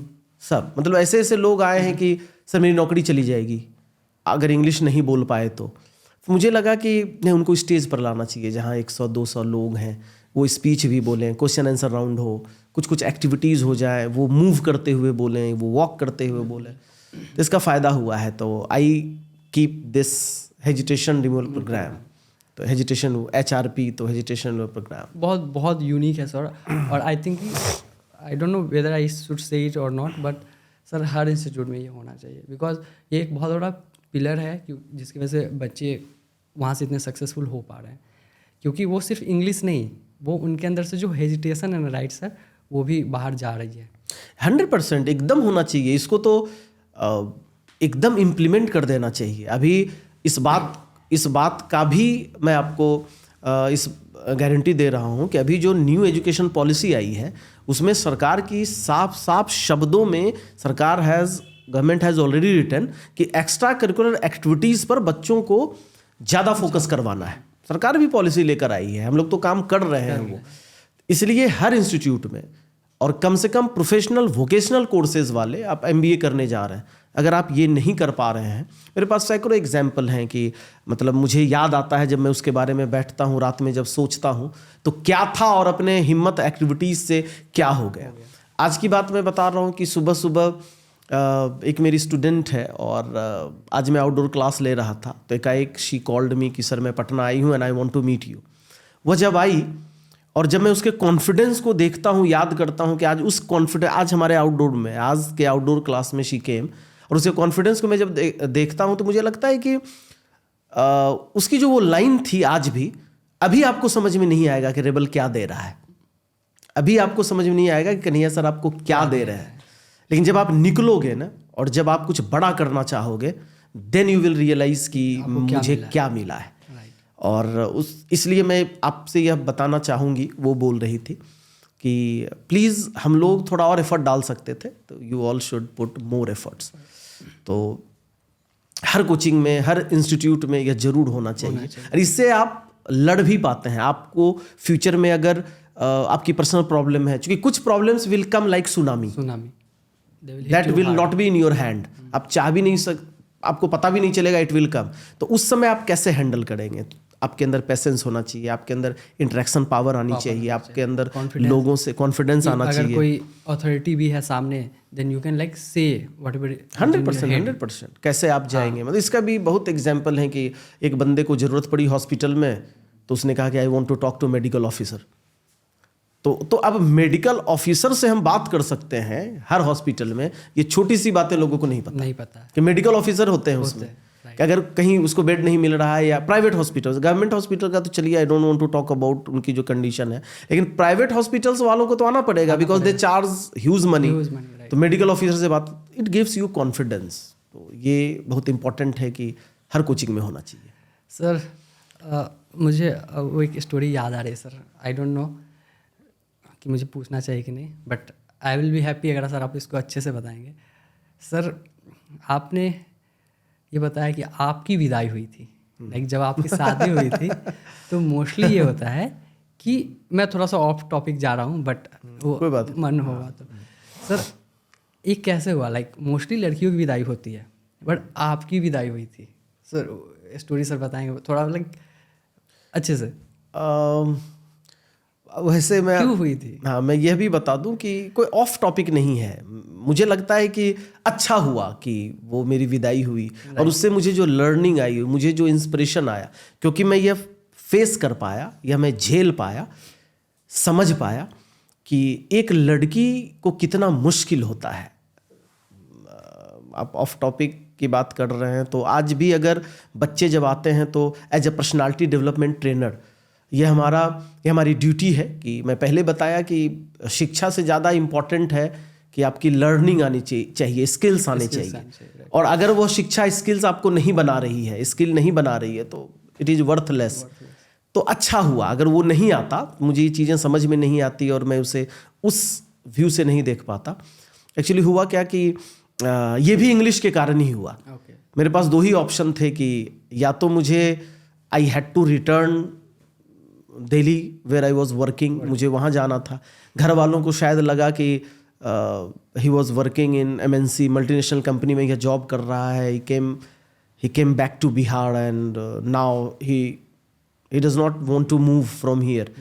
तो उन्होंने मेरे पास ऑप्शन रखे, या ऐसे कहें कि थोड़ा डायरेक्टली उन्होंने मुझ पर प्रेशर शुरू किया कि या तो शादी कर लो, क्योंकि दे वर थिंकिंग कि शादी कर देंगे ना तो इसके पास ऑप्शन नहीं होगा। इनिशियल फेज में तो आपके पास आप इस्टेब्लिश नहीं होते हैं, कन्फ्यूजन होता है। तो उनको लगा कि अगर इनकी शादी कर दी जाए तो इनके पास ऑप्शन नहीं होंगे, क्योंकि शादी के बाद तो यू हैव रिस्पॉन्सिबिलिटी, तो आपके पास you don't have any option except you have to move. तो लेकिन मैं इतना पैशनेट था उस समय पढ़ाने के लिए, मुझे लगता था कि मैं कुछ बड़ा कर सकता हूँ इसमें। और तो फाइनली मतलब I had to surrender, no option. तो सब चीज़ फिक्स हो गया। अंदर से I was not very happy कि मेरी शादी हो जाएगी, फिर भी लग रहा था कि नहीं चलो मैं जो चाहता था वो तो मैं कर लूँगा, तो I am ready to sacrifice and all, कि हो जाए शादी एंड ऑल। तो फिर इत्तेफाक से क्या हुआ कि अपने यहाँ एक कस्टम है कि अगर कुछ ऐसा अनहोनी हो जाता है तो आपकी शादी टल जाती है। तो शादी का डेट फिक्स हुआ। मैं बहुत ज़्यादा उसके लिए मूड में भी नहीं था, सीरियस भी नहीं था। आई वॉज इन्जॉइंग टीचिंग कि मुझे ये करना है, फिर देख लेंगे, शादी भी हो जाएगी तो कुछ अपना खोलूँगा, अपना स्टार्ट करूँगा या कहीं किसी दूसरे डिस्ट्रिक्ट में मूव करूँगा। तो एक्चुअली जिस दिन मेरी तिलक थी उस दिन मेरी अपनी दादी चल बसी। दो इट वॉज ग्रेट लॉस मतलब फॉर माई फैमिली। और जिस दिन तिलक थी मतलब उस दिन मेरी दादी गुजर गई। अब आपके घर में जब दादी गुजर जाती है तो वी कॉल इट छुदका हमारे यहाँ वो। तो वो उसके कारण शादी टल गई। जब शादी टल गई तो फिर कैंसिल हो गया सब चीज़, जितना भी वो था। उसके बाद नया डेट रखा गया। जब नया डेट रखा गया तो एक और रिलेशन में, रिश्ते में वो लुढ़क गए। जब वो लुढ़क गए तो थोड़ा तीसरा बार सबको डर लग रहा था कि कहीं ऐसा ना हो कि फिर से कुछ 10-20 कोई निपटा के ही शादी करें। तो जब तीसरा बार डेट रखने की बात होने लगी तो एवरीबडी डिसाइडेड, अपने यहाँ वो जो भी कल्चर और कस्टम है कि मंदिर में शादी हो। राइट। तो मंदिर में शादी हुई। तो जब मंदिर में शादी हुई तो मुझे घर नहीं जाना था, क्योंकि वो दूसरे एक अपने रिलेटिव की मौत हो गई थी। तो फिर से छुदका था। सेम डेट पे ही शादी हुई थी? हाँ, सेम डेट पर शादी, जो दूसरी बार रखा गया था। इसकी वजह से आपको घर नहीं जाना था? हमको घर नहीं जाना था क्योंकि अभी 10 दिन पूरे नहीं हुए थे और वो कैंसिल हो गया था कि कल ही हुआ है। अब तो फिर डेट रखा गया है, भाई अब क्या किया जाए, तो मंदिर चला जाए। उन्होंने बात किया कि मंदिर में कर सकते हैं, वो पूरा नहीं होगा। और ये बात मुझसे छुपा ली गई थी, क्योंकि अगर ये नहीं बताया गया था कि आपकी विदाई होगी। अगर ये होता तो शायद थोड़ा हम कुछ नखरा तो जरूर करते, आगे पता नहीं। हम लोग मम्मी पापा की बात जल्दी उठाते नहीं हैं, तो अब आगे हम क्या करते ये पता नहीं था। लेकिन नखरा तो हम जरूर करते, लड़ तो सकते थे अपनी राइट के लिए। तो वो भी मैं बोल रहा हूँ अपनी राइट, मतलब विदाई अगर मेरी दूसरे जगह हो गई तो मैं बोल रहा हूँ कि अपनी राइट के लिए। तो आप यही समझ सकते हैं कि अब लड़कियों की कोई राइट नहीं है, उनको आना ही पड़ेगा। तो ये बात मुझसे नहीं बताया गया। जब शादी हो गई तो दूसरे दिन हुआ कि अब चला जाए, तो वो आपस में बात कर रहे थे कि क्या किया जाए। तो 2-3 दिन पास हुआ था, अभी 7 दिन बचा हुआ था। तो अब हुआ कि आपको जाना होगा। तब जाना जैसे मैं सुना तो मेरे पास कोई ऑप्शन नहीं था और सिर्फ लड़का ही जाएगा। ऑब्वियस है कि शादी हुई है तो लड़की के साथ कौन जाएगा? लड़की के यहाँ जाने का तो कस्टम ही नहीं है। जब लड़की के यहाँ जाने का कस्टम लड़का का ही नहीं है तो बाकी लोग की तो जरूरत ही नहीं है। तो ये चीज़ हुआ, मेरे पास कोई ऑप्शन नहीं था। मैं फफक के रोने लगा वहाँ पर। मैं जोर जोर से रोने लगा। मम्मी आ गई तो मम्मी में लिपट गया मैं। तो वो एकदम विदाई वाला मोमेंट था वो, कि वो मैं लिपट रहा हूँ और रो रहा हूँ। और जो वाइफ थी शी वॉज मतलब असली ग्रूम तो वो बन गई थी ना। तो आई वॉज बिहेविंग लाइक कि मैं ब्राइड हूँ और वो ग्रूम। ऐसा फील आ रहा था? एकदम फील आ रहा था कि मैं लिपट कर रो रहा हूँ। तो मेरी विदाई हो गई। और वो जो 6-7 दिन थे ना,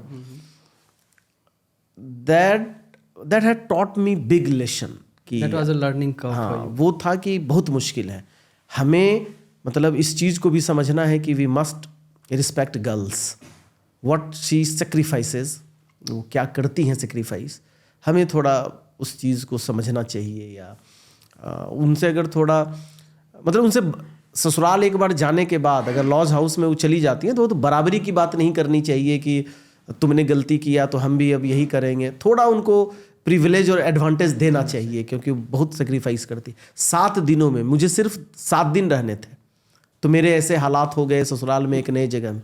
जिन्हें जिंदगी भर रहना हो तो आप सोचिए उनके क्या। If you are comfortable, would you like to share some story which taught you more deeply about like the women's side? आपके साथ क्या होता? वो वही है कि अगर आप जैसे आपकी विदागरी हो रही है, आप वहाँ जा रहे हो, सब नए लोग हैं, अगर आपको टॉयलेट भी जाना हो तो आप कहाँ जाएंगे उस नई जगह में? आपको कुछ बेसिक नीड की ज़रूरत है तो आप किसके पास जाएंगे? कोई अपना नहीं है आपका। इवन जिससे आपकी शादी हुई है उससे भी तो 2-4-10 दिन तो लगेंगे कंफर्टेबल होने में, तो आपका वहाँ पर कोई नहीं है। कितनी मतलब हमारे यहाँ की ये जो कस्टम है कि आप कैसे माँ बाप को छोड़कर, जो माँ बाप मतलब आज भी वो डिस्क्रिमिनेशन नहीं कर रहे हैं, जैसे बेटे को वो स्कूल भेजते हैं, बेटियों को भी भेजते हैं, बेटे को जो चाहिए बेटियों को भी चाहिए, और एकाएक ऐसा होता है कि वो पराई हो गई। तो ये सिर्फ गाने मूवी की बात नहीं है, उसको मैंने फील किया है। वो कैसे पराई हो ऐसे सुनने में लगता है, तो शायद हम उस चीज़ को नहीं समझते हैं, लेकिन ये समझने की ज़रूरत है कि वो पराई नहीं है, उसने बहुत बड़ी कुर्बानी दी है। अब इसके लिए वो चिड़चिड़ी हो सकती है, वो दूसरे घर में जाकर जो समझने की ज़रूरत है। दूसरे जगह जब आप अक्सर सुनेंगे, हमारे यहाँ ये भी ट्रेंड्स है कि जब से वो शादी करके आई है वो बर्बाद कर दी है, मेरे घर को उसने बर्बाद कर दी है जब से वो शादी करके आई। ये भी समझने की ज़रूरत है कि वो अपने घर को बर्बाद क्यों नहीं की। आपके घर को वो बर्बाद कर दी तो भाई वो जो 25-20 साल तक अपने घर में थी तो उसका घर आबाद कैसे था? राइट, ये भी समझने की ज़रूरत है। यही सीख की ज़रूरत है कि आपसे भी आप भी उसको बहुत नॉर्मल ले रहे हैं। कभी यह नहीं होगा आपको कि उसको क्या चाहिए, आप बस एक ट्रेंड्स बना लिए कि जब से शादी होकर आई है इसने बर्बाद। उनके साथ वहाँ पे एक्चुअली में क्या बहुत सारी चीज़ें सर वर्ड्स में नहीं बोली जा सकती। बिल्कुल, मैं चूंकि मैं टॉपिक से उस चीज़ पर बात बहुत नहीं करना चाहता कि उसको क्या झेलना पड़ता है, ये मैं एक ओवरव्यू दे रहा हूँ। बाकी ये तो घर घर की कहानी है, सब लोग इसको समझ सकते हैं कि एक लेडी जब जाती है, मतलब पहले दिन से ही उस पर जब ये ताना स्टार्ट हो जाता है कि ये प्रॉब्लम है, वो प्रॉब्लम है, छोटी है, नाटी है, ऐसे है, गोड़ी है, बिहेवियर, तो वहीं से उसके अंदर प्रेशर स्टार्ट होता है। तो वो मैंने फील किया, मतलब मेरे साथ ऐसा हो रहा था। लंबा है, छोटा है, श्यामला है, थोड़ा हाइट कम है, अच्छा कोई बात नहीं है, तो ये मुझे फील करना पड़ रहा था। एंड आई वाज फीलिंग मतलब वेरी बैड। मुझे लग रहा था कि what is happening with me, ये कैसे कमेंट कर सकते हैं। सो कमेंट हो रहे थे, जो आ रहे थे वो मुझे ये बता रहे थे कि ठीक ही है, थोड़ा लड़का का हाइट कम है, ठीक ही है, थोड़ा रंग जो है वो थोड़ा डाउन है, और थोड़ा वो फेयर। सर जस्ट मुझे आप इमेजिन कर लीजिए, कर रहा हूँ मैं वही बोलूँ, मैं इमेजिन कर रहा हूँ कि अगर एक कोई इंसान नए जगह पे गया और सडन से उसको ये सुनने को मिला, उसका तो सर माइंड एकदम तो ये आपका कॉन्फिडेंस तोड़ देता है। हाँ। इसलिए ये लर्निंग थी। मैं हमेशा कोशिश करता हूँ कि लड़कियों और लड़कों दोनों को यह मैसेज जाए कि आप थोड़ा सा उसमें एडजस्ट करें, उसको भी देखें। तो इसलिए ये मेरे लिए एक बहुत लर्निंग फेज था वो, कि लड़कियों को थोड़ा केयर करने की ज़रूरत है उस मामले में। मैं सर आपके एक स्टूडेंट से बात कर रहा था, तो ही टेल मी कि सर जो भी लड़कियां होती हैं ना सर, उनको बहुत ख्याल रखते हैं। उनको यहाँ तक उसने ये बोला कि कई बार जब उनके घर पे प्रॉब्लम हुआ तो आपने पुलिस वगैरह सारी अरेंज की, यहाँ पे मॉलेस्टेशन जैसा कुछ हुआ था तो उसमें आपने पुलिस कंप्लेंट की, आपने सारी चीज़ें देखी।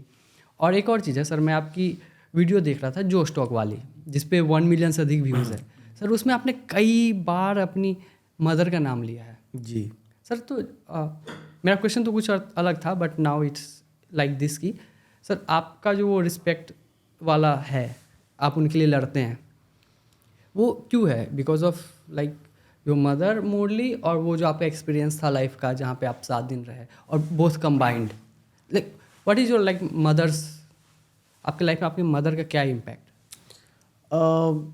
मुझे लगता है कि माँ के बारे में आप तो मतलब इस सवाल का कोई मतलब नहीं है अगर आप माँ के बारे में पूछ रहे हैं, क्योंकि माँ इज़ माँ। आप हमेशा देखेंगे but we know sir in your life has. बिल्कुल बिल्कुल, मैं समझ रहा हूँ, उसको एक्सप्लेन कर रहा हूँ। तो मुझे लगता है कि माँ तो एक ऐसा शब्द है कि दुनिया आप छोड़ दें, दुश्मन हो जाए, सबके लिए ओवरऑल माँ का जगह कोई नहीं ले सकता। उसकी जो फीलिंग है, माँ एक ऐसा रिलेशन है जहाँ माँ आपकी दोस्त होती है। ये एक बेस्ट पार्ट।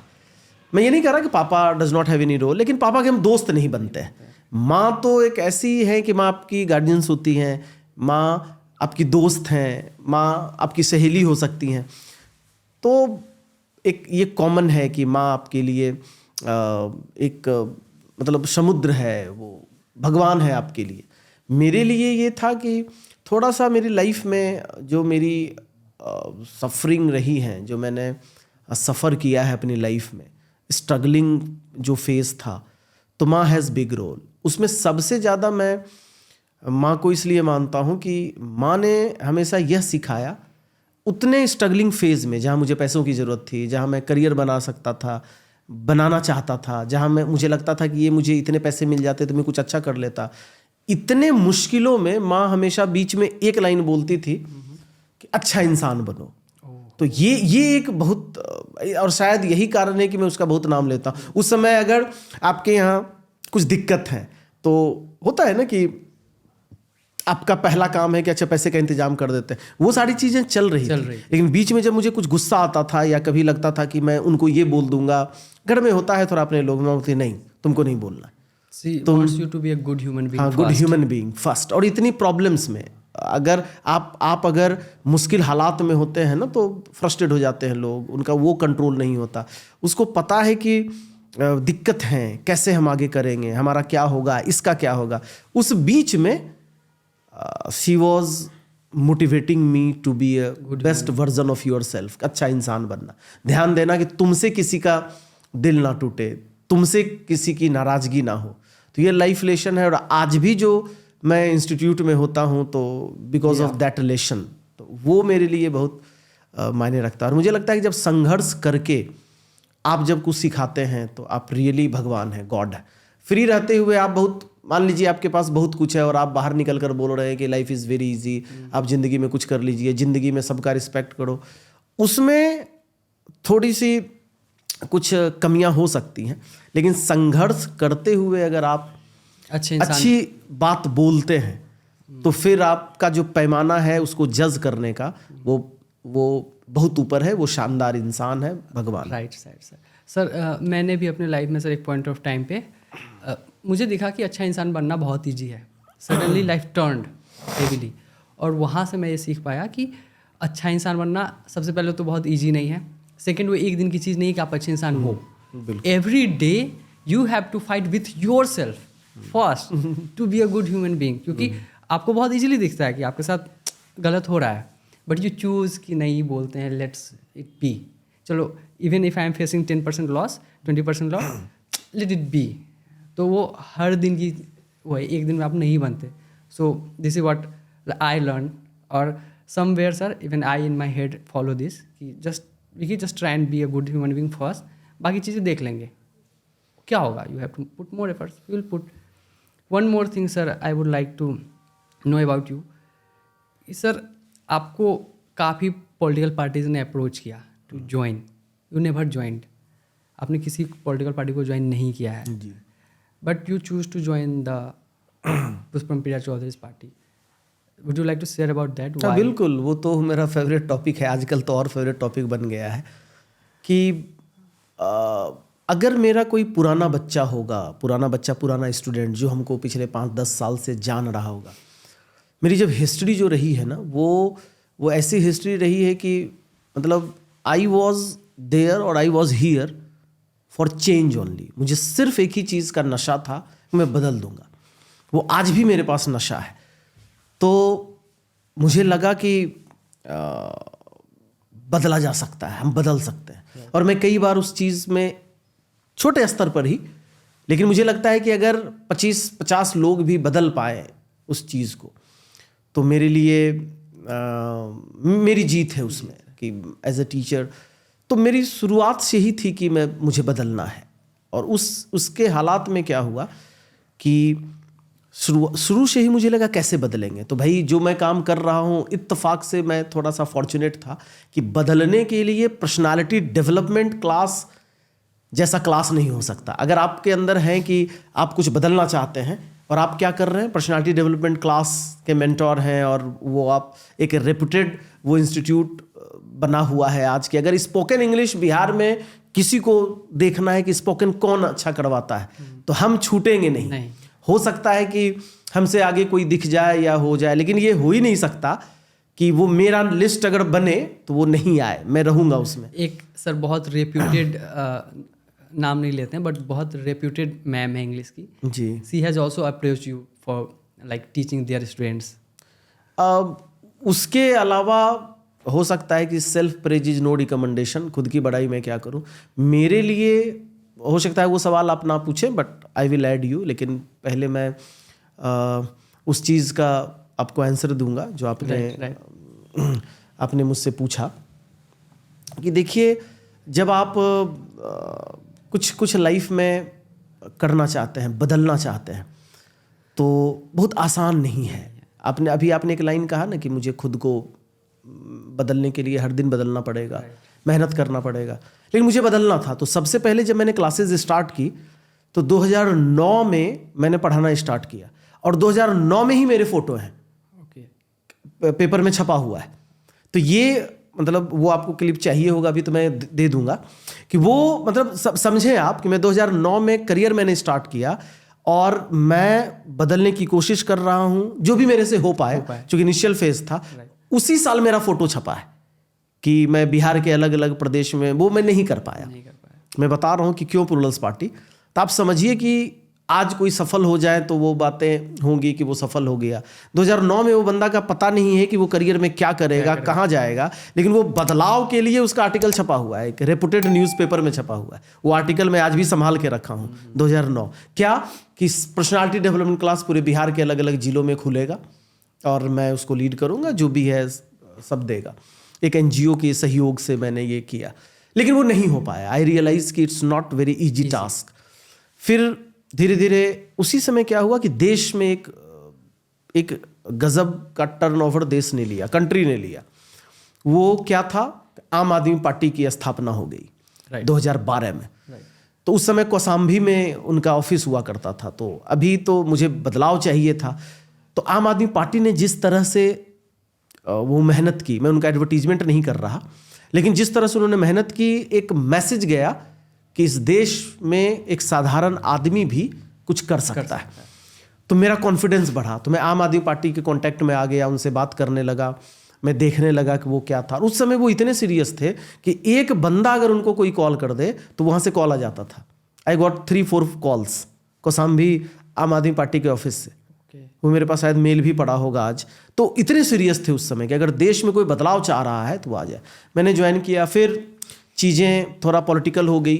हो सकता है कि इस पर जानकारी आपको हो ना हो। आम आदमी पार्टी आए, उसमें जितने लोग मिलकर सब थे, उसमें कुमार विश्वास थे, इतने बड़े नाम, योगेंद्र यादव थे, देश के बड़े पॉलिटिकल एनालिस्ट रहे हैं, वो हैं भी आज, वो सब सारे लोग थे। फिर उनका अलग होने लगा तो मुझे लगा कि नहीं, तो फिर मैंने उसे छोड़ा। उसके बाद एक इनिशिएटिव 2015 में ली गई, वो स्वराज अभियान की इनिशिएटिव थी, वो लिया गया। वो योगेंद्र यादव के द्वारा ली गई थी। वो चाहते थे कि देश में एक ऐसा ग्रुप बने जो देश के लिए काम करे। मैंने उसमें भी साथ दिया। उसमें मैंने बहुत मेहनत की उस स्वराज अभियान में बिहार में। अगर उससे कोई जुड़े लोग होंगे तो मेरे फेस को देखेंगे तो पहचान जाएंगे कि हाँ ये बंदा लगभग। और मैंने पूरी कोचिंग क्लास के बच्चों को उसमें झोंक दिया कि आप उसमें मेहनत करें, बोलें, बिहार का सवाल है, बदलाव का ये है। तो सारे लोग उसमें हो। लेकिन फिर मुझे लगा कि नहीं, ये लोग नहीं बदल पाएंगे। क्योंकि आप अगर बदलाव चाहते हैं, if you want to change something, तो you cannot win any race with old horse. Right, आपको तो नए घोड़े चाहिए। ओल्ड हॉर्स से आप रेस नहीं जीत पा रहे हैं, and you want to bring some new change, और once again you have decided to win your race with old dog और old horse, it is very difficult, impossible. तो मुझे लगा कि मैंने छोड़ दिया। तब तक मैंने डिसाइड किया कि अब जो ये सब पार्टीज़ हैं इनको ज्वाइन किया जाए, 16, 17, 18 जो बाकी सारी पार्टियां हैं अभी। लेकिन मुझे फिर आई वॉज नॉट गेटिंग सेटिस्फैक्शन कि क्या किया जाए। उसी में 2018 में प्रशांत किशोर आए, 2018 में आए प्रशांत किशोर। उन्होंने ये अनाउंस किया कि जितने भी यूथ हैं सब लोग आइए, मेरे से मिलिए। और he became vice president in JDU, Janata Dal United में। तो उन्होंने बोला, तो फिर मैं भी गया उनसे मिलने के लिए। जब मैंने उनसे मिला तो फिर मुझे लगा कि उन्होंने मुझे कहा भी कि अगर आपके पास कुछ रोड प्लान है तो भेजें। मैंने उन्हें मेल किया, वो मेल मेरे पास आज भी है। उनकी टीम को मैंने मेल किया था, वो मेल मेरे पास आज भी है। जो मेरा रोड मैप था मैंने उनको दिया। बट कुछ दिन में मुझे लगा कि I was expecting from him to start new party. Okay. तो ये भी मेरे पास ट्वीट है, मैंने उन्हें किया कि पर्सनल ट्वीट मैंने उन्हें किया। उस समय लोग उन्हें उतना नहीं जानते थे, तो मैंने पर्सनल ट्वीट किया कि sir why don't you start your own party. तो उनका उधर से रिप्लाई आया कि no I am with JDU. फिर मुझे लगा कि उस पॉइंट टाइम पे उनका वो थॉट प्रोसेस नहीं था। हाँ, वो नहीं था, क्योंकि आज तो ही हैज हिज ओन, आज तो ओन पार्टी वही कर रहे हैं वो। राइट। आज वही कर रहे हैं कि which he was suggested years back. हाँ, वो 5-6 ईयर्स बैक। वो मेरे पास ट्वीट है। तो मुझे लगता है कि उनसे थोड़ा ज़्यादा स्मार्टनेस मुझे खुद में दिख जाती है कि आपको मैं बोल रहा हूँ 18 में ही आप इतना लेट कर रहे हैं। तो उन्होंने नहीं किया। तो आई डिसाइडेड कि मैं एक राजनीतिक पाठशाला स्टार्ट करूं जहां की बच्चे आए और बच्चे बैठकर वो हर सैटरडे वो बातें करें।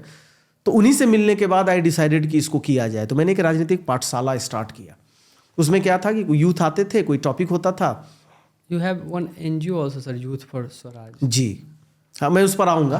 तो आई स्टार्टेड कि राजनीतिक पाठशाला स्टार्ट किया जाए। तो राजनीतिक पाठशाला मैंने स्टार्ट किया। तब तक में 2020 में वो 2-3 साल तक चला राजनीतिक पाठशाला और हिट था।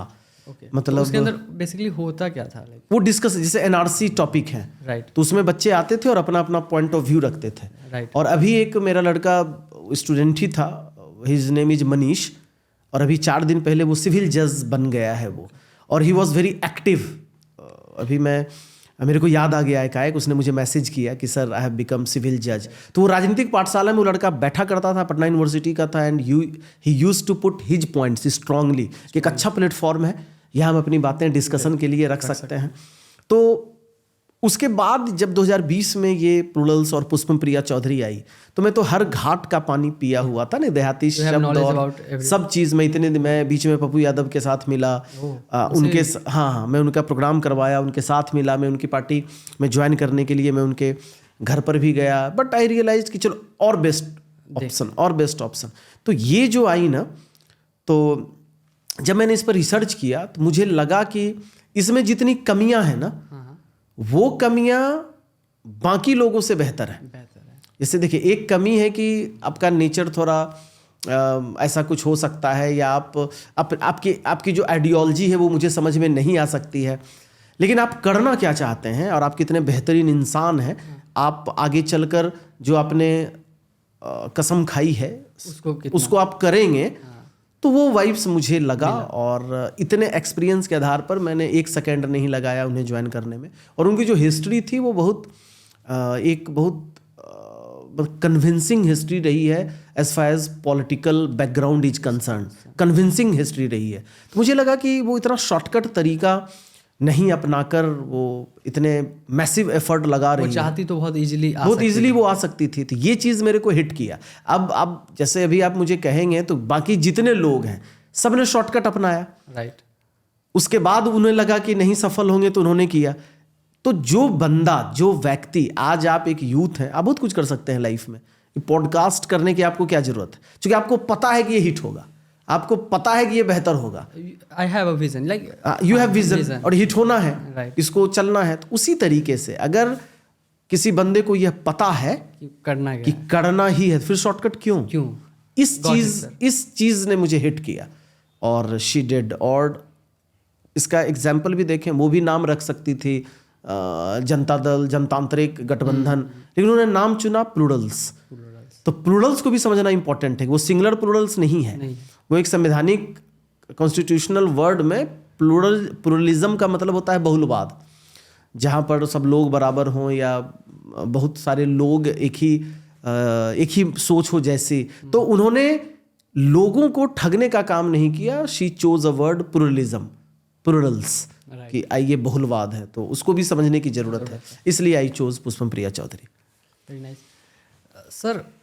एज फार एज अभी थोड़ा सा बैक आता है आपकी, लाइक हाँ, मुझे लग रहा है कि आपके लिए थोड़ा कंफ्यूजिंग भी होगा, क्योंकि ये एक जो पर्सनालिटी है ना, वो एक चीज में नहीं है। तो वो भी मैं मैसेज देना चाहता हूँ कि अगर एक पर्सनालिटी डेवलपमेंट ट्रेनर को, मतलब आपके लिए थोड़ा मुश्किल हो सकता है कि आप ऑडियंस को भी थोड़ा सा सारी चीज मिल सकती है। जब मैं प्रिपेयर कर रहा था ना सर, तो मेरे लिए अभी भी काफ़ी सारे आपके लाइफ पे एक्सपेक्ट्स हैं जो मतलब मैं टच नहीं कर पा रहा हूँ, क्योंकि वो खुद में ही बहुत ब्रॉड है। ये बहुत आसान है कभी को, जैसे मुझे पता है कि ये ये अमुक काम करते हैं, तो आप रिलेटेड क्वेश्चन पूछ लीजिए। मेरे लिए थोड़ा आपको मुश्किल होगा, मुझे लगता है 3-4 घंटे भी जा सकते हैं हाँ, इसमें, क्योंकि वो अलग अलग, क्योंकि मैं हर जगह में हूँ। और मुझे लगता है कि पर्सनालिटी डेवलपमेंट ट्रेनर को ऐसा होना चाहिए, राइट, कि उसे सब चीज़ पता होना चाहिए कि जब स्टूडेंट्स को वो ऐसा होने से कई बार ऐसा क्या हुआ है कि एक बार मैं, चूंकि मेरे इनिशिएटिव होते हैं, तो मैं कुछ बच्चों को ट्रेन पर इंग्लिश बुलवाते हुए लेकर जा रहा था यहाँ से लखीसराय, ट्रेन पर ही इंग्लिश की चलो बोलते हैं। तो मैं इतने उन्हें बता रहा था कि what is politics, what is social work and what is how does society work, कि कुछ लोग जो थे ना, दे वर कन्विंस्ड कि मैं जीके जीएस का टीचर हूँ। Okay, I was teaching them कि क्या एमएलसी है, एमएलसी के कितने सीट हैं, what is the role of MLC, what is the उनका वर्क ड्यूरेशन क्या है, जो कितने ईयर्स का है। तो दे वर कन्विंस्ड, लेकिन दे वर शॉक्ड कि जीके जीएस के टीचर इतना फ्लुएंट इंग्लिश बोल रहे हैं, इनका बच्चा इंग्लिश बोल रहा है।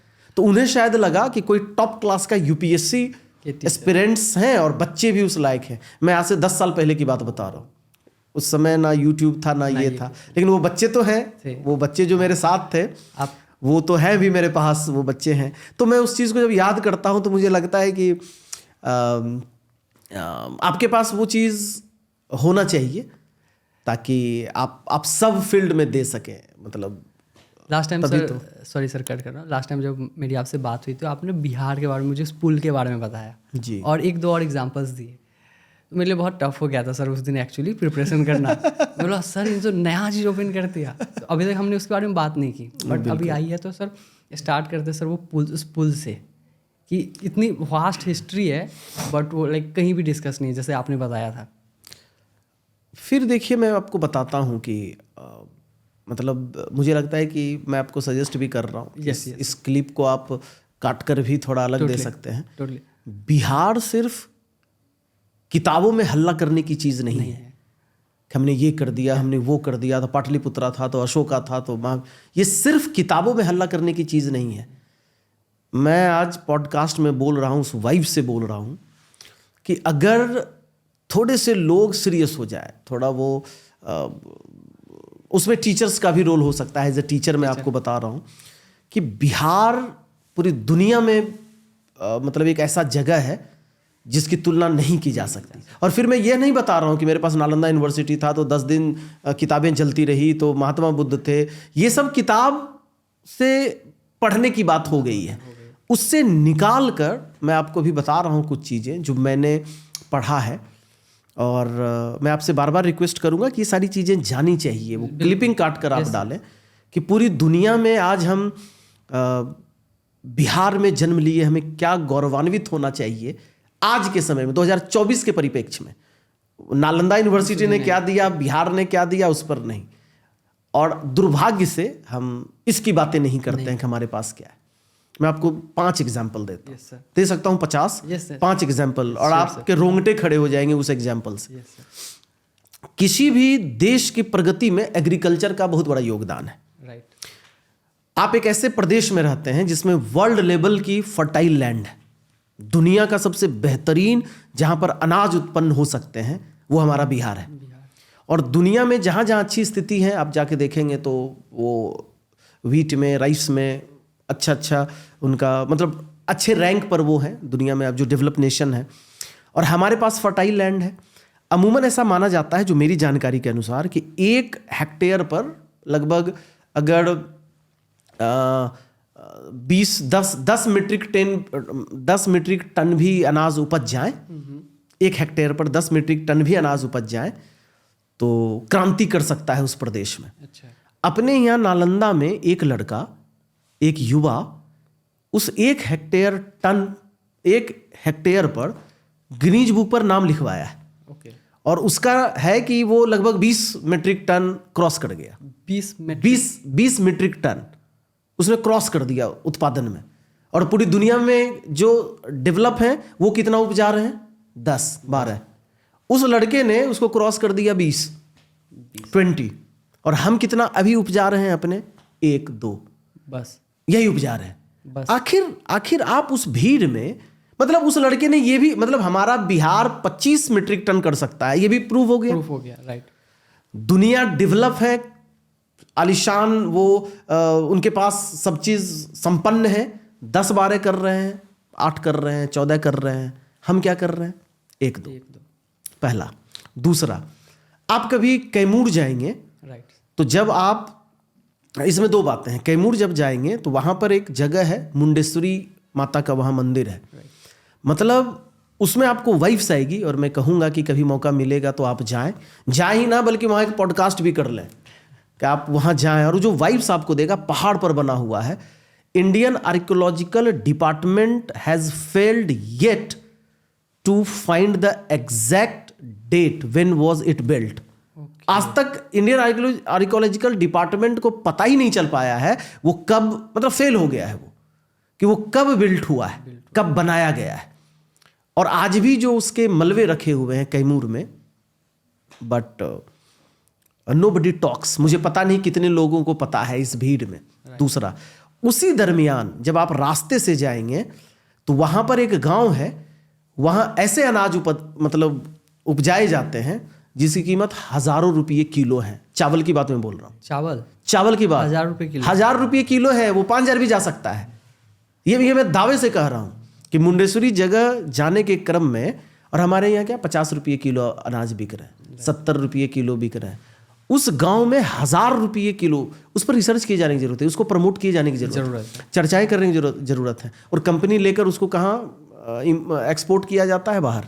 और बाकी चर्चा नहीं हो रहा है यहाँ, चर्चा नहीं हो रहा है, क्योंकि हम इजीली उसको वहाँ से दूसरे जगहों, बिहार के दूसरी जगहों पता ही नहीं है, किसी को नहीं पता है ये बात को, उस बात को कोई बात ही नहीं कर रहा है उस चीज़ को। सर यूपी में एक प्रोग्राम है सर, वहाँ पे एक प्रोग्राम है, कुछ अभी नाम मुझे याद नहीं, लेकिन हर जगह से एक स्पेसिफिक क्रॉप या चीज़ों को प्रमोट किया जाता है। वहाँ पे सर एक ब्लैक राइस है जो शायद 30-40 रुपये ऐसे ही बिक रही थी, 50 रुपये। ब्लैक राइस आपके यहाँ भी आया हुआ है। हाँ, गया में कई फार्मर ने ब्लैक राइस किया है। तो वहाँ पे उनकी गवर्नमेंट ने ये करी कि उसको प्रमोट किया और उसको वो एक्सपोर्ट कर रहा है। जब पहले तो बिक रही थी लोकली, उसके बारे में पता नहीं था, तो गवर्नमेंट ने उसको किया, अब वो मोर देन लाइक 200 रुपीज़ केजी बिक रही है। तो उस स्टेट को बहुत रेवेन्यू बिल्कुल ये बेसिस से फ़ायदा हुआ, जस्ट बिकॉज की गवर्नमेंट ने उसको एक्नॉलेज किया एंड देन प्रमोटेड इट। तो वही मैं आपकी बात से कनेक्ट कर पा रहा हूँ कि अगर उसको एक्नॉलेज करके अगर प्रमोट कर सके हम तो आप देखें ना कि लेकिन इसके बारे में हम लोग नहीं बात कर पाते। हमारे पास क्या है, मतलब अभी एक ही एग्जांपल मैंने आपको 2-3 चीज़ें मैंने आपको बता दी। सर वो पुल वाला, सर वो मेरा फेवरेट। पुल वाला पर भी जानने की ज़रूरत है कि वो पुल सिमरिया पुल के नाम, सिमरिया घाट के नाम से, आप अगर कभी कोई भी बंदा अगर पटना से बेगूसराय की तरफ जाएगा तो without that pull nobody can, हाँ पॉसिबल नहीं तो बहुत घूम के जाना पड़ेगा आपको। राइट। तो उस पुल पर जैसे आप चढ़ेंगे तो उस पुल पर मतलब आप समझेंगे कि आपके यहाँ जब मैथमेटिक्स डे मनाया जाता है तो वो जो इंजीनियर थे उनका भी उसमें फिलॉसफी या उनका जो तरीका है उसमें ऐड हुआ है उस पुल में। और उस पुल के बारे में कहा जाता है कि आज़ाद जब देश हुआ तो पहला ऐसा पुल था जो गंगा पर बना। राजेंद्र प्रसाद और नेहरू जी के जो हमारे प्रथम फर्स्ट प्राइम मिनिस्टर हैं उन्हीं के टाइम पर। अब समझिए कि आप क्या लेकर बैठे हुए हैं। पहला पुल आज़ादी के बाद। अब तो पुलों की भरमार है, वो भी सर बिहार में। तो आप सोचें कि आप क्या लेकर बैठे हो, किस विरासत। जी एक और टॉपिक है जिसको सर हम उतना टच नहीं कर पाए। सर आपका एक्सपीरियंस जब आप बिहार को छोड़कर दिल्ली जॉब करने गए, वहाँ की एक और स्टोरी है सर कि आप ऑल्दो आप टॉप परफॉर्मर थे अपनी कंपनी के, स्टिल वहाँ पे जब एक सेलिब्रिटी जॉन अब्राहम साहब आए थे, आपको नहीं ले जाया गया। Would you like to say? Yes, आप पूरा रिसर्च करके बैठे हैं। एक्चुअली मैं जिस कंपनी में था वो पीआर इंडस्ट्री है। ओके। अच्छा, आपको उनके पास पीआर से रिलेटेड? तो हमारी कंपनी की कई क्लाइंट्स हुआ करती थी। राइट। तो उस समय रीबॉक हमारी क्लाइंट थी। ओके। और रीबॉक के ब्रांड एम्बेसडर जॉन अब्राहम थे। राइट। स्वाच एक वॉच की वर्ल्ड क्लास कंपनी है, उसकी ब्रांड एम्बेसडर ऐश्वर्या राय थी। तो हमारी कंपनी में जो बहुत इंपॉर्टेंट काम होता था that was assign to me. 1-2 लोग थे उसमें, हम लोग का बहुत इंपॉर्टेंट रोल था। अगर हम लोग वो काम नहीं करते तो कंपनी का एक इंपॉर्टेंट पार्ट छूट जाता। राइट। लेकिन जब उनसे मिलने की बात होती थी, फोटो खिंचाने की बात होती थी, तो हम लोग से कभी डिस्कशन ही नहीं होता था। तो वो बात मुझे बहुत पिंच करती थी कि ऐसा क्यों हो? Because of communication, because of personality. और मैं कई बार पहले तो मुझे लगा कि अच्छा it is only for girls. फिर मैं कुछ दिनों में देखा कि वो लड़के भी साथ में जा रहे हैं। तो फिर आई थॉट कि ऐसा क्यों हो रहा है मेरे साथ। और हमारी परफॉर्मेंस ऐसी रही है कि ऐसे ऑफिस में मुझे बेस्ट हार्ड वर्किंग के लिए भी कहा गया कि he is great hard working person employ. और वो कंपनी ने काफ़ी दिनों तक मेरा इंतज़ार किया। ये भी लोग बोलते हैं कि प्राइवेट जॉब वाले आपको भूल जाते हैं, but they waited for me कि अब आ जाओ। जब आप बिहार आ गए। हाँ, और जब मैं जो स्टॉक पर गया तो one of the best comment था हमारे एक सीनियर के द्वारा कि कन्हैया जब तुम कंपनी छोड़कर गए थे तो मतलब we worked hard to take you back. बहुत मेहनत किया था तुमको लाने के लिए वापस। लेकिन जो होता है अच्छा होता है। अगर आज तुमको ले आते तो तुम शायद जो स्टॉक पर नहीं होते। वो मैसेज है जो स्टॉक में मैं एक दिन देख रहा था। हाँ, वो कमेंट है। तो मुझे रियलाइज़ हुआ कि उसमें एक दो लड़की थी जो हिंदी जानती ही नहीं थी। मुझे रियलाइज़ हुआ कि नहीं, ये इंग्लिश इम्पॉर्टेंट। अगर आज मेरी कम्युनिकेशन अच्छी होती तो आज मैं भी वहाँ जाता, उनके साथ जाता, मिल पाता वहाँ। उसके बाद मुझे लगा कि इंग्लिश के लिए मेहनत करना चाहिए, इंग्लिश को और बेहतर करना चाहिए। तो फिर मैं इंग्लिश के लिए बहुत पैशनेट हो गया। राइट। सेकेंड लास्ट क्वेश्चन है सर। अगेन वो जो आपने इवेंट ऑर्गेनाइज किया था पीरियड्स के लिए, उस पर आते हैं सर। मुझे ये भी पता चला कि ये आपने सिर्फ उस दिन नहीं किया है, आप अपने समय से बहुत आगे थे। आप शायद 2012 के आसपास से ही इसमें बहुत एक्टिव थे, क्योंकि बहुत सारे लोग ये कर रहे हैं, अभी कर रहे हैं, पिछले 4 साल, हार्डली 5 years, बट आप बैक इन 2012 में ये इनिशिएटिव स्टार्ट किया था आपने।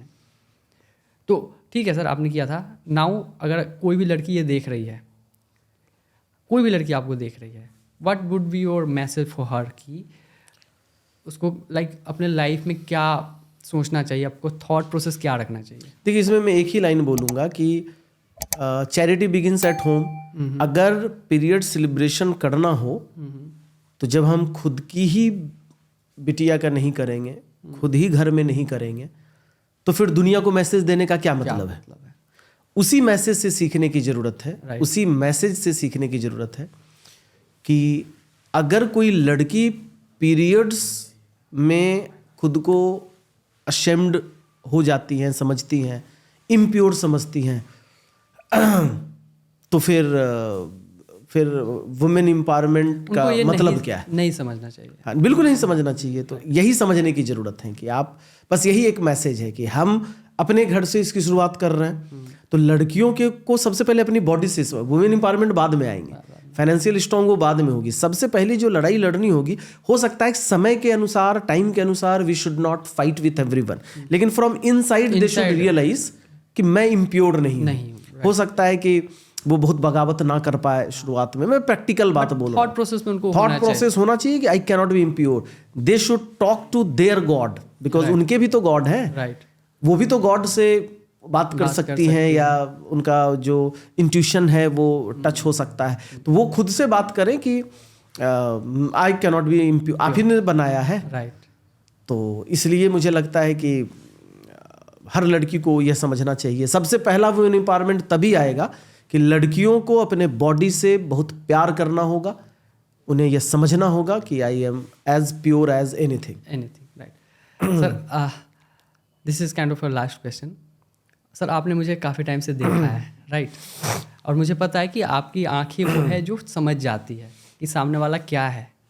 ये मैं 100% जानता हूँ कि so what would you like to say to me as advice, if you have anything after seeing me. आपने मुझे सुना है मेरे बारे में, देखा है मुझे जी। Do you have anything for मी?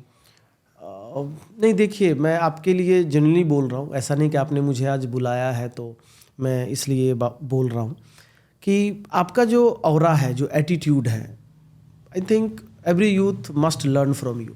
दो I have not got opportunity, मैं उल्टा बोल रहा हूँ कि I did not get opportunity to teach you, आप कभी मेरे क्लास में नहीं बैठे, बट मुझे लगता है कि एक यूथ को ना आपसे ज़रूर यह सीखना चाहिए। कई बार क्या होता है ना कि अगर पर्सनल टच ना हो तो लोग ना सीखने के लिए तैयार होते हैं, ना आज के समय में रिस्पेक्ट देते हैं। लेकिन आप में वो इतनी अनुशासन कह लें, डिसिप्लिन कह लें, जो आप में था, वो हर यूथ को सीखना चाहिए। कि आप मेरे कभी स्टूडेंट नहीं रहे, लेकिन कई बार आप मेरे पास आए तो आपके अंदर वो लर्निंग था कि इस बंदे से हम क्या सीख सकते हैं।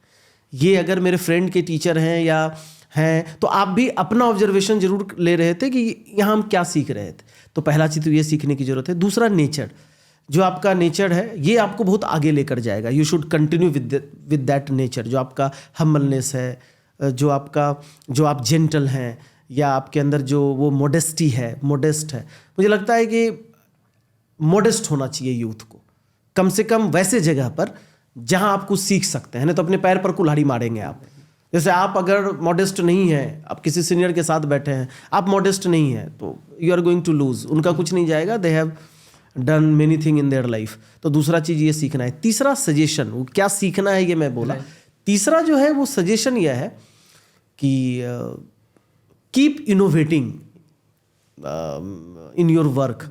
नया कुछ करते रहिए आप, हर दिन मरिए, लड़िए, मुझे क्या करना है। और ये पता आपको होना चाहिए कि हम क्या नया करें कि हमको फाइनेंशियल स्टेबिलिटी के साथ साथ हमको हमें एक अच्छा इंसान बना दे, और वो हाइब्रिड सक्सेस हो। वो शॉर्टकट सक्सेस नहीं चाहिए। शॉर्टकट सक्सेस ना आपको तुरंत लाइमलाइट देगा, but you can not hold that success for long time. Character आपका स्ट्रांग होना चाहिए। लेकिन आप जो वक्त के साथ सक्सेसफुल होंगे ना, उसका मजा कुछ और। आपके आने से पहले हम और अभिषेक ब्रो यही डिस्कस कर रहे थे जी। ऐसे मॉक कि अभिषेक ब्रो को थोड़ा सा टाइम लगा, तो कभी कभी वो परेशान होते हैं। तो हम लोग यही डिस्कस कर रहे थे म्यूचुअली कि अगर हम लोग को थोड़ा लेट लगा, but we are becoming more stronger fundamentally. बिल्कुल, because we are learning so many things. उस हद तक कि अगर टीम के साथ काम कर रहे हैं तो हाउ टू हैंडल उनका मूड।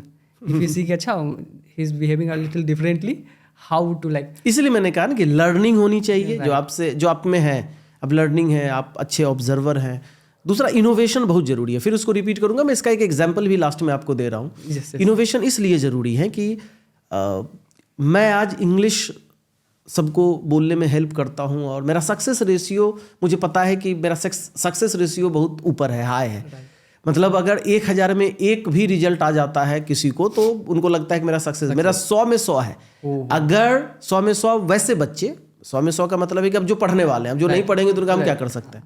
लेकिन जो पढ़ने वाले हैं, अगर 100 को है कि मुझे करना है, मुझे किसी कीमत पर इनके यहाँ यह काम मैं करने आया हूँ, तो मेरा 100% सक्सेस रेशियो है। अब उस बीच में इनोवेशन मैंने क्यों कहा कि आप आज इंग्लिश के लिए, चूंकि एंड भी मैं इसी से करना चाहूँगा कि इंग्लिश कम्युनिकेशन के लिए जो बचपन से मिसगाइड हुए हैं लोग, उसको भी इनोवेशन आप तभी करेंगे ना कि क्या कमियां हैं आप में। राइट। आप यहाँ हैं, हमारे वीडियो क्यों नहीं ज़्यादा जा रहे हैं, हम क्यों वायरल नहीं हो पा रहे हैं, हमें लोग क्यों नहीं जान, तो कमियां तो हमें पता होना चाहिए। In the same way English में आपको वो जो ओल्ड ट्रिक्स हैं, जो आपको बार बार बताकर आपको कंफ्यूज कर दिया गया, पहले उससे निकलेंगे। क्या क्या उस इनोवेशन के लिए मैंने कहा कि इनोवेशन होना चाहिए। तो आपका इनोवेशन अपने काम में होगा। लेकिन चूंकि ये बहुत ग्रेट मैसेज है, इसलिए मैं देना चाहता हूं। पहला इनोवेशन है इंग्लिश इंप्रूव करना है। तो जितने लोग हैं आजकल कि इंग्लिश तो भाषा है, इंग्लिश तो लैंग्वेज है, जब मन होगा आप बोल लोगे, ग्रामर पढ़ो। इस चक्कर में यहाँ के बच्चे ग्रामर ही पढ़ते रहे, ना कभी ग्रामर आ पाया और ना कभी इंग्लिश बोल पाया। अगर इंग्लिश बोलना है तो बोल लोगे, कब बोल लेंगे, ये उनको मैसेज दी जाने की जरूरत है। दूसरा कि वर्ड्स वोकैब आपका स्ट्रांग होना चाहिए। अगर इंग्लिश बोलना चाहते हैं तो वर्ड्स पावर, वोकैब आपके पास अच्छा होना चाहिए। आप पिछले 5 साल में देखेंगे, या चलिए 2024 में आप देखें कि कौन सा हिंदी वर्ड आप डेली बोलचाल वाला सीखे हैं। राइट। एक भी शब्द आप नहीं सीखे होंगे हिंदी में जो 2024 में सीखे होंगे। बढ़ाना, चढ़ाना, मरना, मारना, खेलना, उस सब आप सीख चुके हैं। राइट। 2024 का एक शब्द बताइए आप जो आप हिंदी में डेली लाइफ में आपने सीखा, डेली लाइफ में जो यूज कर सकते हैं, वो आपने सीखा है, आपने नहीं सीखा है। तो जो लैंग्वेज और वर्ड्स लर्निंग का पीरियड है ना, वो स्कूल टाइम में ही होता है। होता है। वो भी कब? जब तक आप लैंग्वेज को बोलना 10-12 साल तक ठीक है, 8 साल तक। उसके बाद आप कोरोना पेंडेमिक आएगा तभी आप लॉकडाउन और कोरोना और क्वारंटीन सीखेंगे क्योंकि नए शब्द आप नहीं सीख पाएंगे। तो दूसरा मिसकंसेप्शन क्या है? जो बच्चे आए वर्ड्स पावर, अरे words you can speak English with easy words. easy words also, right? There are a lot of words you use in your daily life, you know already. You should start speaking with them. those words. For example, help. अगर आप बोलते हैं कि मुझे help कर दो, you can say instead, please help me. Please help me. I can come here. You can come here. Right. I am very good person. You are not good person. You are This stubborn. is very strong, sir. हाँ, ये This बहुत message important very है strong. कि आपको basic words के साथ start कीजिए। नए वर्ड्स मत ढूंढिए, नए वर्ड्स आ जाएंगे। जाएंगे। नए वर्ड्स आप ढूंढ भी लेंगे तो उसको आप डेली लाइफ में यूज नहीं कर पाएंगे। हाँ, तीसरा है जो बहुत इंपॉर्टेंट है, इंग्लिश बोलिए। किसी को सुन लीजिए, किसी की बात सुन लें, आप किसी हाई लेवल का मोटिवेशन सुन लें। अगर आज के समय में कोई यह बोलता है कि इंग्लिश बोलना इंपॉर्टेंट नहीं है, आपका दुश्मन है वो। सर 100%। वो अगर कोई टीचर हो, कोई पेरेंट्स हो, अगर वह बोलता है कि आज के समय में इंग्लिश नहीं आप बोलें, इंग्लिश क्या बाद में बोल लेना, या इंग्लिश की जरूरत नहीं है, तो वो आपका दुश्मन है। Totally sir. वो सेल्फिश हैं, वो किसी तरह उनमें कमियां हैं तो शायद यह बात वो कर सकते हैं। आज इंग्लिश बोलना आपको कॉन्फिडेंस देगा, इंग्लिश बोलना आपको अंडरस्टैंडिंग देगा ताकि कॉम्प्रिहेंशन आपका सॉल्व हो सके। सारे एग्जामिनेशन में ये चीज़ बोला जाए। इंग्लिश बोलना आपको सोशल रिस्पेक्ट देगा। बिजनेस सर, इंग्लिश बोलना आपको, मैं आपको एग्जांपल देता हूँ। हमारे यूएस के क्लाइंट्स होते हैं, तो मैंने देखा कि बहुत सारे जो हमारी एडिटिंग की काइंड ऑफ एजेंसी स्टार्ट हो रही है स्लोली। अभिषेक भाई जिसको मोस्टली देखते हैं, तो अभिषेक भाई की इंग्लिश अच्छी है, तो बिकॉज ऑफ दैट वो जो यूएस के क्लाइंट हैं उनसे बिजनेस ला पा रहे हैं, राइट। तो मैंने देखा कि बहुत सारे एडिटर हैं बट उनके पास बिजनेस नहीं है जस्ट बिकॉज ऑफ इंग्लिश। ये अभिषेक भाई की कहानी थी। मेरी कहानी ये है कि मेरे पास बहुत सारा नॉलेज इसलिए आ पाता है क्योंकि मैं आउट ऑफ इंडिया के कंटेंट देखता हूँ just because of understanding of English. तो मुझे लगता है ना कि मैं 3-4-5 साल आगे हूँ। मैंने ये देखा कि जो चीज़ें वेस्ट में 5 साल पहले होती है, यहाँ 5 साल लेट होती है। पॉडकास्ट सर अभी वायरल है इंडिया में, मैंने 2020 में करी है क्योंकि मैं पहले देखता था। तो मैं वही बोल रहा हूँ, जस्ट बिकॉज ऑफ इंग्लिश। आपने वो बिल्कुल सही कहा कि अगर किसी कोई बोल रहा है कि नहीं इंपॉर्टेंट है, और या फिर कोई ये सोच रहा है कि सिर्फ जॉब के लिए पढ़ना है, तो he might be like thinking bit wrongly. 100%। Discussion ऐसे भी आपको इंटेलिजेंट बनाता है। और आपने कहा भी कि अभिषेक भाई की इंग्लिश अच्छी है, तो अच्छा लगा ये सुनकर। नहीं, ही is very good at it. हाँ, तो इसलिए लास्ट में यही मैसेज है कि आप इंग्लिश बोलें। इसलिए नहीं बोलें कि एक इंग्लिश टीचर, लैंग्वेज टीचर आपको बता रहा है। इंग्लिश बोले आप कॉन्फिडेंस होने के लिए, कॉन्फिडेंस रखने के लिए। इंग्लिश बोले आप कॉन्फिडेंट बनने के लिए। इंग्लिश बोले आप डिस्कशन करने के लिए ताकि आपका इंटेलिजेंस बढ़े। मैं अभी इंटरव्यू, जॉब और यूपीएससी राइटिंग की बात नहीं कर रहा, वो सब तो होना ही है। इसके अलावा जो पर्सनल लाइफ में है वो कॉन्फिडेंस आपको देगा और इंडिया बढ़ेगा, इंडिया पीछे नहीं जाएगा। Sir, thank you so much for being on the show. It was from a personal level a big achievement having you sir, क्योंकि जिस दिन आपने वो इवेंट किया था ना, it has hit me and it has changed my mind. वो sir होता ना बॉक्स के अंदर सोचना, सोसाइटल थिंकिंग, उस दिन मेरी चेंज हो गई थी क्योंकि मेरे लिए सर वो एकदम अलग चीज़ था वो एक्सपीरियंस वहाँ पे जाके। So thank you so much for sir, मेरे साइड से भी और आपके जितने भी स्टूडेंट्स हैं, मुझे पता है कि वो ये वीडियो देखेंगे, दे विल लाइक टू से यू थैंक यू ऑल्सो। तो उन सभी के साथ